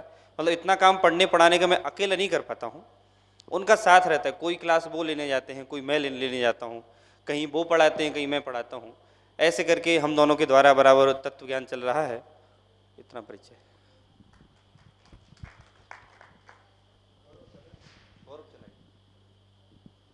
मैं नरेंद्र कुमार जैन, जबलपुर रहता हूँ। मेरा काम अध्यापन कार्य रहा है और चूँकि मैं बीएड भी था, इसलिए मुझे प्रशिक्षण शिविरों में कक्षा लेने का अवसर मिलता रहा है। परंतु 39 साल की सर्विस करने के बाद जब मैं रिटायर हुआ, उसके बाद ही से मेरा स्वाध्याय वास्तव शुरू हुआ है। अभी मैं अपनी उम्र को 9 वर्ष की मानता हूँ।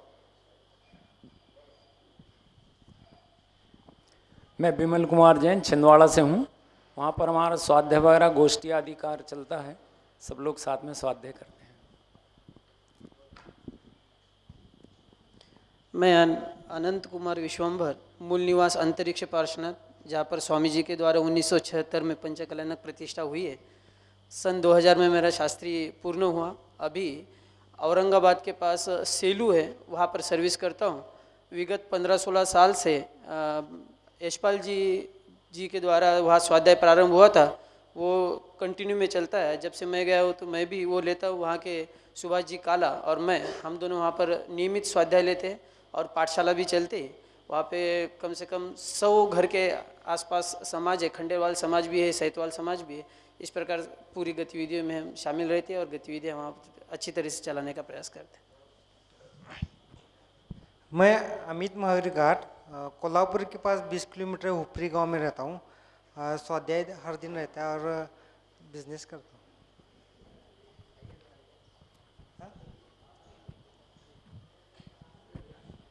मैं कीर्ति कुमार पाटिल जयपुर से शास्त्री किए, अभी बीएड करने के बाद एमए कर रहा हूँ और सर्वोदय स्वाध्याय समिति से जुड़ा हूँ।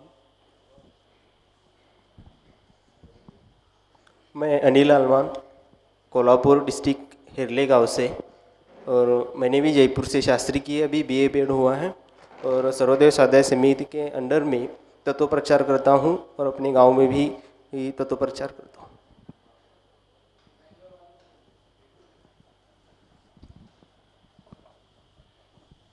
बेंगलोर से अशोक बागरेचा, भंडारी परिवार के साथ हमारे साथ में सब कार्यक्रम चलता है।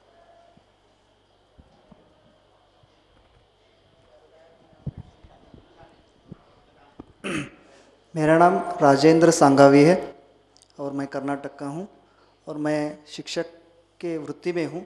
अभी वहीं 40 किलोमीटर है, वहाँ पर रोज़ आ जाकर मैं अपना वृत्ति भी निभा रहा हूँ और मंदिर में हर दिन शाम को स्वाध्याय हमारे यहाँ चलती है।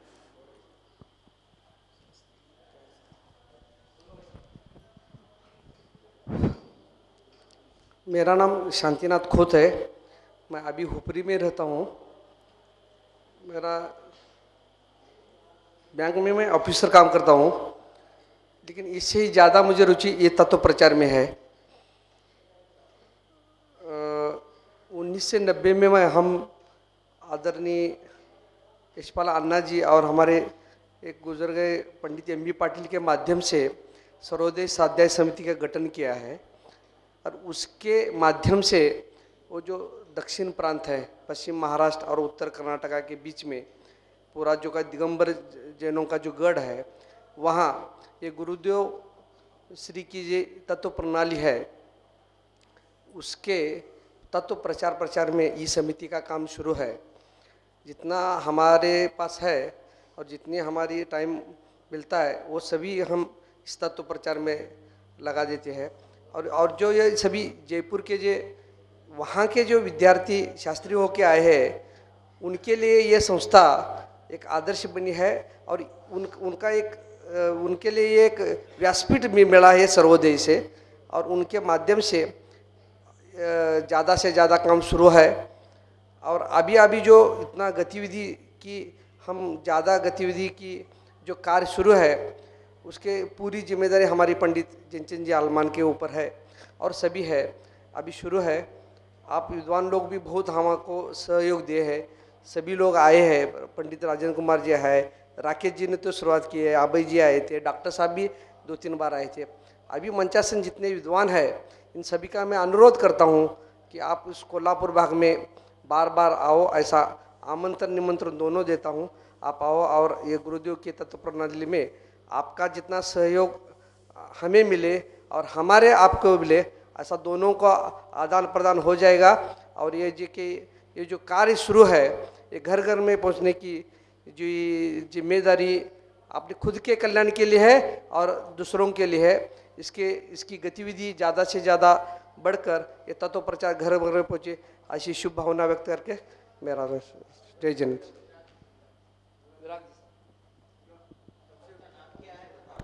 परिचय समारोह स्वयं प्रकाशित है। जानने में आ रहे हैं लेकिन इनको कोई जानता नहीं है। सामान्य जान रहे हैं, विशेष नहीं। मेरा नाम विराट शास्त्री है, जयपुर से शास्त्री 97 में किया था। उसके पश्चात बीएड और एमए का कोर्स करने के पश्चात अजमेर में जयपुर सर्विस की पहले लगभग 1 साल तक पाठशाला वाले विभाग में जॉब किया और लगभग महाराष्ट्र के कई गांवों में जाकर के पाठशाला निरीक्षण करने का कार्य मिला था। उसके पश्चात अजमेर में स्वाध्याय का 4 महीने वहां पर रहे। जयपुर में भी एक महीने का वार्डन वहाँ पर रहे स्मारक में, फिर बीएड में नंबर आ गया, वहाँ चले गए। उसके बाद बहुत ज़्यादा पी लिया है, नागपुर का भी पी लिया है। और उसके पश्चात फिर ऐसा लगा कि अपना ही वतन बहुत बढ़िया है, क्योंकि कुछ पारिवारिक समस्याएं भी थी जो मुझे वहाँ रहना बहुत ज़रूरी हो गया था। तो फिर मैं अपने घर गया और मैंने वहाँ एक स्कूल वहाँ पर खोला। लगभग 5 साल स्कूल का संचालन मैं वहाँ पर किया, क्योंकि स्कूल के कारण से समय बहुत ज़्यादा वहाँ जाता था और हमारे घर से मंदिर बहुत दूर है, मतलब चलकर जाना पॉसिबल नहीं होता है। तो हमको स्वाध्याय के लिए बहुत प्रतिकूलताएं लगती थी कि हम टाइम पर नहीं पहुँच पाते हैं, लेट हो जाते हैं, रात को जा ही नहीं पाते थे। मुझे ही लगता था कि मेरा इतना स्वाध्याय जो मैंने 5 साल किया उसका कुछ भी हमको प्रतिफल नहीं मिल रहा है। हम लगता है यहाँ रहेंगे तो लगभग ये नील ही हो जाएगा। और जबलपुर में सुबह भी स्कूल में कोई पेरेंट्स आ गए मिलने के लिए, तो वो एक में शुरुआत की तो पूरा घंटा ख़राब हो जाता था, मतलब उससे निकलना मुश्किल। कोई बच्चे ने कुछ बोल दिया, कोई और सैकड़ों बातें होती स्कूल में, तो वहाँ बहुत मुश्किल हमको हो रही थी। तो 5 साल में स्कूल चलाया, बढ़िया चल रहा था, लेकिन मुझे लगा कि यहाँ रहेंगे तो स्वाध्याय पूरा ख़त्म हो जाएगा। जयपुर का सारा जीवन जो जिया है, हमारे यहाँ दुकान है जनरल स्टोर्स की, और उसमें भी दिन भर लगातार ग्राहक आते रहते हैं। तो एक नेचुरल बात है, ये दुकान में रहेंगे तो वहाँ भी टाइम देना पड़ेगा, उसमें भी हमारा टाइम बहुत ज़्यादा जाता था। तो फिर नागपुर का ऑफ़र मिल गया, नागपुर आना हो गया और लगभग 6 महीने हमने वहाँ पर सेवा देने का प्रयास किया। लेकिन कुछ हमारी स्वास्थ्य की प्रतिकूलता बहुत थी। हमारी बेटी का स्वास्थ्य वहाँ लगातार अच्छा नहीं रहा और मौसम भी प्रतिकूल पड़ता था। और फिर अनंत भाई का, हम वापस घर जाने के मूड में थे, अनंत भाई का ऑफ़र बाद में आ गया। अनंत भाई के प्रेरणा से उनके विशेष उनका आग्रह बार बार हो रहा था, तो फिर देवलाली में शिफ्ट हो गए। लगभग 1.5 साल से वहाँ पर हैं। मैं समझता हूँ मैंने लगभग 8 सीढ़ी बच्चों के लिए बनाई हैं।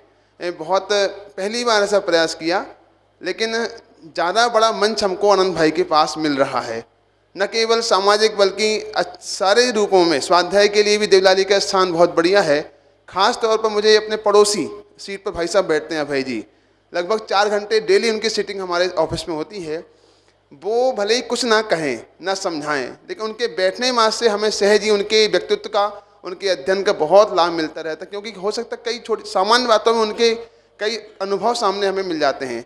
हमें फ़ायदा ही मिलता है कि हम हर प्रत्येक समस्याओं को उनको सुन करके समझ करके उनसे राय लेते रहते हैं। और ये जो गोष्ठी का काम चालू हुआ है पोन्नूर से, मेरे ख्याल से पहली बार ऐसा काम चालू हुआ विविधत गोष्ठी का। अपने यहाँ कभी गोष्ठी होती नहीं थी ये, तो ये गोष्ठी से बहुत लाभ मिला। यद्यपि मुझे मालूम है कि मुझे लाभ बहुत कम मिल पाता है, क्योंकि बैठ कर के भी चिंता वहीं की रहती है, नीचे की यहाँ व्यवस्था में चिंता रहती है। लेकिन फिर भी मैं समझता हूँ यदि एक की आकुलता से सब लोग निराकुल रह सके तो एक की आकुलता मंजूर है। तो मुझे बहुत खुशी होती है आपकी अनुमोदना करके। विषय भी हमारे माइंड में कम आता है, सच बात तो ये है। इसलिए आता है क्योंकि हमारा इतना स्वाध्याय उतना इस लेवल का तो नहीं हुआ, लेकिन प्रेरणा मिलती कि इतना गहन विषय जिनवाणी का है, तो मुझे ये समझने का प्रयास करना चाहिए। जितना आता उतना आता, लेकिन ज़्यादा लेवल आप लोगों का ऐसा तो लेवल है नहीं। फिर भी हम सोचते हैं कि यदि परस्पर विद्वान मिलेंगे, चर्चा करेंगे, तो बहुत सारी गुत्थियाँ मन की सुलझेंगी और उनके सारे विषयों में हम सब विद्वानों की राय एक रूप में सामने आएगी। अलग अलग जिनके विचार हैं, अलग अलग पक्ष हैं, अलग अलग नए से बात करते हैं, तो किस अपेक्षा से बात करें, सबका मंतव्य ख्याल में आता है और सबके मन के विचार एक रूप में, सबका एक ही विचार है, लेकिन उनकी अलग अलग अपेक्षाएं, अलग अलग ढंग है प्रस्तुत करने का, वो सब सामने आता है। इस तरीके से अभी अनंत भाई के साथ उनके ऑफिस में ही काम कर रहे हैं। कुल मिला के सामाजिक काम भी है, धार्मिक भी है और आध्यात्मिक तो गतिविधियाँ चल ही रही हैं। वर्तमान में सोनगढ़ में विद्यालय जो खुल रहा है, सोनगढ़ में इस वर्ष से 14 जून से विद्यालय का सत्र प्रारंभ हो जाएगा। 18 मई से 23 मई तक इंटरव्यू शिविर है। उसके पश्चात सोनगढ़ में 15-16 जून को ओपनिंग है विद्यालय का। ये बहुत बड़ा काम चालू हुआ है, उसकी भी व्यवस्था देवलाली से हो रही है। सामाजिक जो सहायता दी जाती है पूरे देश के लोगों को, मेडिकल के रूप में या डोनेशन देते हैं, उनके एजुकेशन की लोन देते हैं, वो सब काम वहाँ से चल रहे हैं। पुजारियों का बीमा हम कर रहे हैं, लगभग हम 70 पुजारियों को इस साल बीमा किया हुआ है। बीमा के साथ साथ उन प्रत्येक पुजारी के 2 बच्चों को पूरा खर्च प्रत्येक वर्ष लगभग 11,000 रुपये एक बच्चे का, 22,000 रुपये हर पुजारी को हम उतना मैक्सिमम देंगे, इतना हमारा संकल्प है। इस तरीके से मुझे उस पद पर बैठ कर के बहुत अच्छा भी लग रहा है और स्वयं के स्वाध्याय के लिए भी अनुकूलता मिल रही है। ऐसा बहुत बढ़िया वहाँ काम चल रहा है। हाँ, अभी आगे उस उधर रह गए कि पीछे जो भी रहेगा वो संक्षेप में मात्र सामान्य परिचय की अपेक्षा है। विराग की तो ज़रूरत थी इतना, तो क्योंकि हमारी गोष्ठी प्रभावित न हो, विराग ने इस साल 10 लक्षण में देवलाली में प्रवचन किए थे। वो अपना लेवल कम है ऐसा कहते हैं, और हो भी सकता है, लेकिन उनके प्रवचन बहुत सराहे गए देवलाली में, वो पसंद किए जाते हैं बहुत। हाँ जी।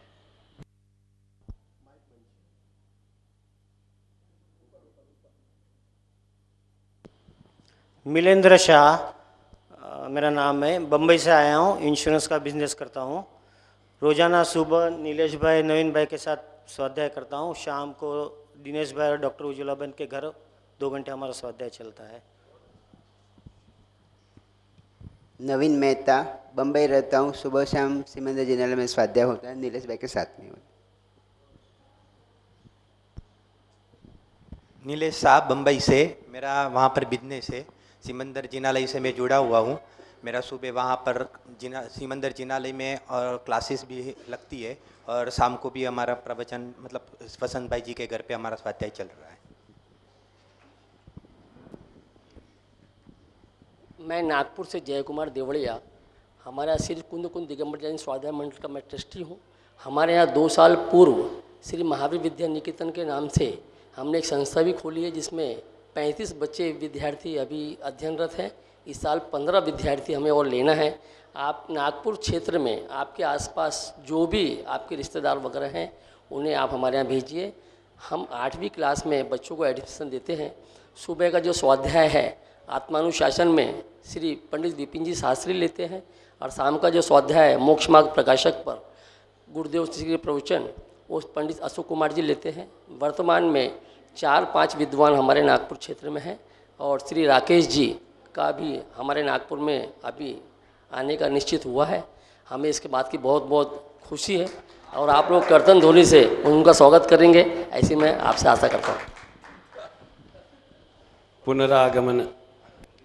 आपका बिजनेस किस काय का है जय कुमार जी? आपका बिजनेस काय का है? मेरा कपड़े का बिजनेस। जय कुमार जी, मेरा रेडीमेड गारमेंट्स की 2 दुकानें हैं, एक होलसेल की, इसलिए 3 भाई लोग हैं। पक्के बिजनेसमैन है। परिचय में बच्चों को भेजना वो भी सबको बोल दिया, राकेश जी को आना बोल दिया, सब एक में सब ले लिया आपने।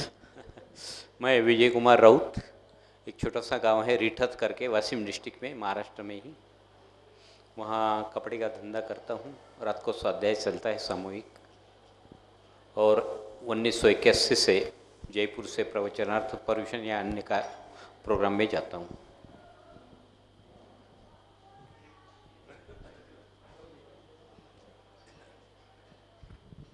मैं अशोक कुमार जैन, जबलपुर निवासी।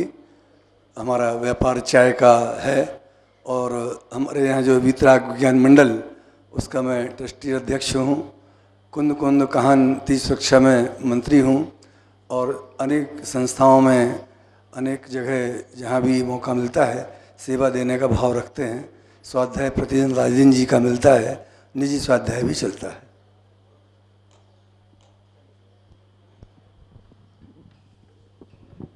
हाँ, अभी गोष्ठी शुरू करें। ऋषभ जी, आप और दोनों का ऋषभ जी बहुत कम आते हैं समाज में, तो मैं ऋषभ जी से निवेदन करता हूँ संक्षेप में थोड़ा अपना परिचय देवे।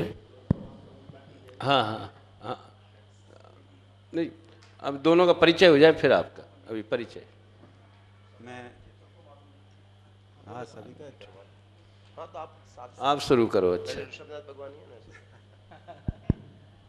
मैं ऋषभ कुमार जैन, इंदौर से हूँ मैं, और आजीविका के विकल्प से निवृत्त हूँ।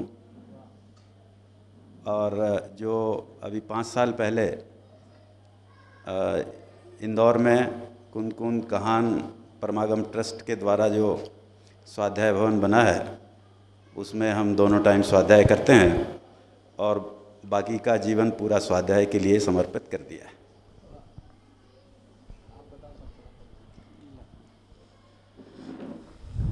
मैं हितेश चौवटिया, मूल सौराष्ट्र का हूँ, गुजराती हूँ, कच्छी नहीं हूँ। मतलब क्या होता है, एक बार सही जो परिचय होना चाहिए। हाँ हाँ, सही होना चाहिए। एक बार जो थप्पा लग गया वो लग गया। सौराष्ट्र का हूँ मैं, हाल बोरीवली मुंबई में रहता हूँ। सुबह शाम गुरुदेव के परिचय में रहकर गुरुदेव को निकट से समझने का प्रयत्न करता रहता हूँ और व्यवसाय में होलसेल का, सिरामिक टाइल्स का बिजनेस और कंस्ट्रक्शन का काम करता हूँ। भरत भाई अपना परिचय भी देंगे और कुछ विशेष बात भी जो उन्हें आज के संदर्भ में कहनी है वो भी कहेंगे। भरत सेठ, राजकोट। भरत सेठ, राजकोट में रहता हूँ। मैं सोनगढ़ में पढ़ा हुआ था, अभी मैं राजकोट रहता हूँ। और मैं कोई पंडित नहीं हूँ, ऐसा कोई अभ्यास नहीं किया है। मेरी गुजराती भाषा है, इसलिए हिंदी कम जानता हूँ। और इधर मैंने कभी ऐसा प्रवचन वगैरह किया नहीं है, इसलिए मेरा पहला दूसरा ही ऐसा मौका है बोलने का। આદરણીય ખીમચંદભાઈ જે ગુરુદેવના રત્નોમાં જે હતા એમના દીકરા છે, એટલે એમના પિતાશ્રી ખીમચંદભાઈ, જે આપણે આખો हिंदी में बोल दो आप। ये बड़े गौरव की बात है। जो हिंदी भाषी समाज सोनगढ़ जाता था तो ये कल्पना की बात है, मतलब कोई यथार्थता उसमें नहीं। ऐसा लगता था जैसे समूह शरण है, इसमें गुरुदेव और रामजी भाई और खेमचंद भाई, उनको लोग गुरुदेव का गणधर जैसा कहा करते थे। आज हमारे बीच में रामजी भाई के सुपुत्र भी उपस्थित हैं, सुमन भाई, और खेमचंद भाई के सुपुत्र भी उपस्थित हैं, भरत भाई। हाँ जी, दूसरी बात, चलो परिचय हो जाए फिर कह देना। हाँ। राजेंद्र कुमार जी, स्वयं प्रकाशित। मैं बीना से सुदीप, और मैं सर्विस में भी हूँ और साथ में स्वाध्याय चलता है हमारा सुबह शाम वहाँ बीना में। और कोशिश ये करते हैं कि चारों अनुयोग के मूल ग्रंथों से, चूँकि वहाँ के श्रोताओं की इस जाति की रुचि है, इसलिए उसी एंगल से अभी 17 साल हम लोग लगातार समय सार का स्वाध्याय बंद नहीं हुआ, वो लगातार चला। अभी पंचास्ती का एक ग्रंथ आया है, क्योंकि सब लोग ऐसी भावना थी। और सम्यक ज्ञान चंद्रिका का भी जो भी लगातार छप रही, और अब कर्मकांड भी आने वाला, उसका स्वाध्याय भी हम लोगों के बीच में चलता है। बीना में 2 शिविर लग चुके, प्रशिक्षण शिविर ना, 2 प्रशिक्षण शिविर लग चुके। क्यों?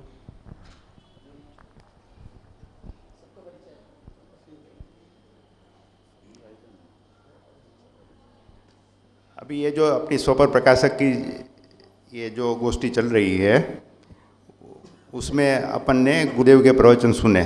जितने भी प्रवचन सुने उसमें पूज्य गुरुदेव श्री ने वो आत्म स्वभाव की प्राप्ति कैसे हुए उस प्रकार को बताया है, उस उपाय को बताया है, वो किस प्रकार से आत्मद्रव्य जानने में आ सकता है। हालांकि आत्मा का स्वभाव तो स्वपर प्रकाशक है, आत्मा ज्ञायक है, और अपना आत्मद्रव्य और शेष सब द्रव्य उसके ज्ञान में सहजपणे प्रतिभाषित हो रहा है। ये तो सबको मान्य है। स्वपर प्रकाशक तो आत्मा का स्वभाव है, मगर वो अज्ञानी जीव उसको नहीं जान सकता है। अनुभूति स्वरूप भगवान आत्मा अनुभव में आने पर भी वो जानने में नहीं आता है। उसका कारण क्या है वो पूज्य गुरुदेव से समझाते हैं, और उसका उपाय भी समझाते हैं। वो एक प्रकार से जो गुरुदेव ने समझाया, वो हर एक प्रवचन में अपन ने देखा कि वो पर का निषेध करके, पर को मैं जानता हूँ उसका निषेध करके ये नहीं जानने में आता है। जो जानने में आता है वो उस संबंधी ज्ञान जानने में आता है, इस वो पर चीज़ नहीं जानने में आती है। ये टाइल्स नहीं जानने में आती है, ये फर्नीचर नहीं जानने में आते हैं, ये राग नहीं जानने में आता है, ये भीत नहीं जानने में आती है। इस प्रकार से नहीं जानता है, नहीं जानता है, नहीं जानता है, ऐसा पहले निषेध किया बिना वो ज्ञान में नहीं आएगा। और ज्ञान का निषेध किया बिना, और ज्ञान में से वो जो ज्ञान में जो विराजमान है ऐसा द्रव्य ऊपर दृष्टि किए बिना वो द्रव्य दृष्टि में नहीं आ सकता है, वो आत्मद्रव्य की प्राप्ति नहीं हो सकती है। इस प्रकार से एक गुरुदेव ने अपने को एक आत्मद्रव्य का अनुभव करने की एक विधि अपने को बताई। अभी डॉक्टर साहब जो है वो कुछ दूसरी प्रकार की बात करते हैं, ऐसा सबको लगता है कि वो ये बात नहीं मानते कि पर जानने में नहीं आता है, वो बात नहीं करते हैं। गुरुदेव जानने में आते, गुरुदेव कहते हैं कि नहीं, पर नहीं जानने में आता है, वो अपना ज्ञान जानने में आता है। तो वो कभी ऐसा नहीं बोलते कि पर नहीं जानने में आता है। तो उसमें गुरुदेव से कुछ जुदी बात करते हैं या अलग बात करते हैं, उससे विरुद्ध की बात करते हैं, ऐसा किसी को लगता है। तो अभी वो क्या है, वो क्या कहना चाहते हैं, और उसमें और गुरुदेव की बात में कुछ अंतर है कि नहीं, वो अपने को समझने का है। आज उन्होंने अच्छी तरह से वो सब स्पष्ट किया कि आत्मा का स्वभाव सपर प्रकाशक है। आत्मा का स्वभाव सपर प्रकाशक होने के कारण से वो आत्मा ज्ञाता है और समस्त द्रव्य ज्ञेय है। उसमें कुछ भी नहीं जानने की बात नहीं है। वो नहीं जानता है ऐसा कहने से वो आत्मा जो ज्ञान का स्वभाव है उसका घात हो जाएगा। इसलिए नहीं जानने की बात तो करने की ही नहीं। आत्मा सर्वज्ञ स्वभावी है तो सर्वज्ञ स्वभाव है तो सर्वज्ञ स्वभाव ऊपर दृष्टि रखो, वो बोझा उतार दो।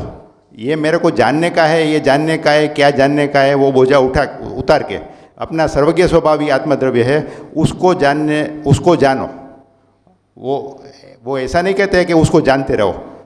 उपदेश की भाषा में आवे तो ऐसा ही कहेंगे कि आत्मा को जानो, वो पर को जानते रहो, ऐसी बात नहीं है। आत्मा को जाना ऐसा उपदेश में क्या, ऐसा उपदेश ही होगा। मगर सिद्धांत क्या है कि आत्मा सर्वज्ञ स्वभावी है। आत्मा सर्वज्ञ स्वभावी होने से स्व और पर सब उसको जानने में आता है। उसमें कुछ भी नहीं जानने की वो बात ही नहीं है। जैसा अपना आत्मद्रव्य जानने में आता है वैसे ही पर द्रव्य भिन्नपने जानने में आता है, आत्मद्रव्य अभिन्नपने तन्मयपने जानने में आता है। तो फिर अभी तो जैसे अपना आत्मद्रव्य तो अनुभव में आता है, जानने में आता है, फिर भी वो जानने में आने पर भी वो नहीं जानने में, वो जानता नहीं है। उसका कारण गुरुदेव तो ये कहते हैं कि इसमें अटक गया है, राग में अटक गया है, पर में अटक गया है, ये नहीं अटक गया है, इसलिए वो नहीं जानने में आता है।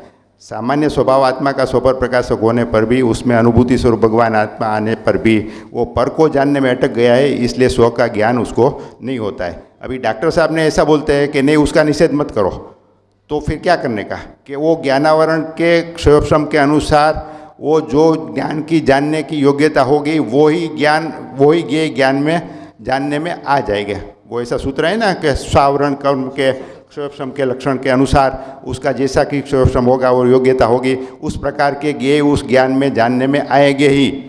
तुम उसको नहीं जानोगे तो भी आएगा, तुम उसका निषेध करोगे तो भी आएगा, क्योंकि वो पर्याय जो है वो तो अनादिकाल से उसकी योग्यता द्रव्य में पड़ी हुई है। अनादिकाल से जो ज्ञान की पर्याय का विशेष, सामान्य स्वभाव तो सबको जानने का है, मगर जो विशेष जिस काल में जिस ज्ञेय को जानने की योग्यता होगी वही ज्ञेय उस ज्ञान में ज्ञेय होगा। तुम्हारे कुछ करने से कुछ नहीं होगा। तो वो क्रमबद्ध में जिस प्रकार से जो ज्ञेय जानने की योग्यता होगी वो ज्ञेय ज्ञान में जानने में आएगा ही। तो ऐसा यदि वो किसी को ऐसा लगे तो इसमें तो फिर स्वच्छंद हो जाएगा। तो पर को जान तो है आत्मा पर को जानना हुआ है। अनादिकाल से उसका भ्रम है कि ये सब जानने में आता है, तो पर में एकत्व तो बुद्धिपूर्वक पर को ही जानता है, तो उसका यदि निषेध नहीं करेगा तो आत्मा कैसे जानने में क्या। अरे भाई ये क्रमबद्ध की बात सिद्ध करते हैं कि क्रमबद्ध में कैसा है, क्रमबद्ध में जो ज्ञान का स्वभाव जिस ज्ञेय को जानने का है वही ज्ञेय उस ज्ञान में जानने में आएगा। ऐसा जान के फिर वो उसको फेरने का तुम पुरुषार्थ बंद कर दो कि मैं पर को जानने का बंद करूं और स्व तरफ उपयोग लाऊं। यानी पर नहीं जानने में आता है, ज्ञान जानने में आता है, ज्ञान नहीं जानने में आता है, ज्ञेय जानने में आता है। इस प्रकार का तुम कोई भी प्रकार का पुरुषार्थ करोगे तो तुम्हारी वो क्रमबद्ध की श्रद्धा नहीं रहेगी। आत्मा क्रमबद्धपने जो ज्ञेय को जानने का ज्ञान का स्वभाव है वही जानने में आएगा। ऐसा तुम यदि क्रमबद्ध पर्याय से वो ज्ञान के स्वभाव को तुम जानोगे तो तुम्हारी दृष्टि अकर्ता ज्ञेय स्वभाव पर ही जाएगी। वो कौन सा ज्ञेय ज्ञान में जानता है, वो ज्ञान में तो सब जानने का स्वभाव है और उसका जानने का जो योग्यता है वो भी क्रमबद्ध में निश्चित है। तो एक तो सर्वज्ञ स्वभावी आत्मद्रव्य है, उसका निर्णय होगा, उसके ऊपर दृष्टि जाएगी, और अकर्ता स्वभाव ज्ञेय के ऊपर दृष्टि जाएगी। तो दृष्टि किधर जाएगी, तो फिर वो स्वच्छंद की बात उसमें किधर रहेगी।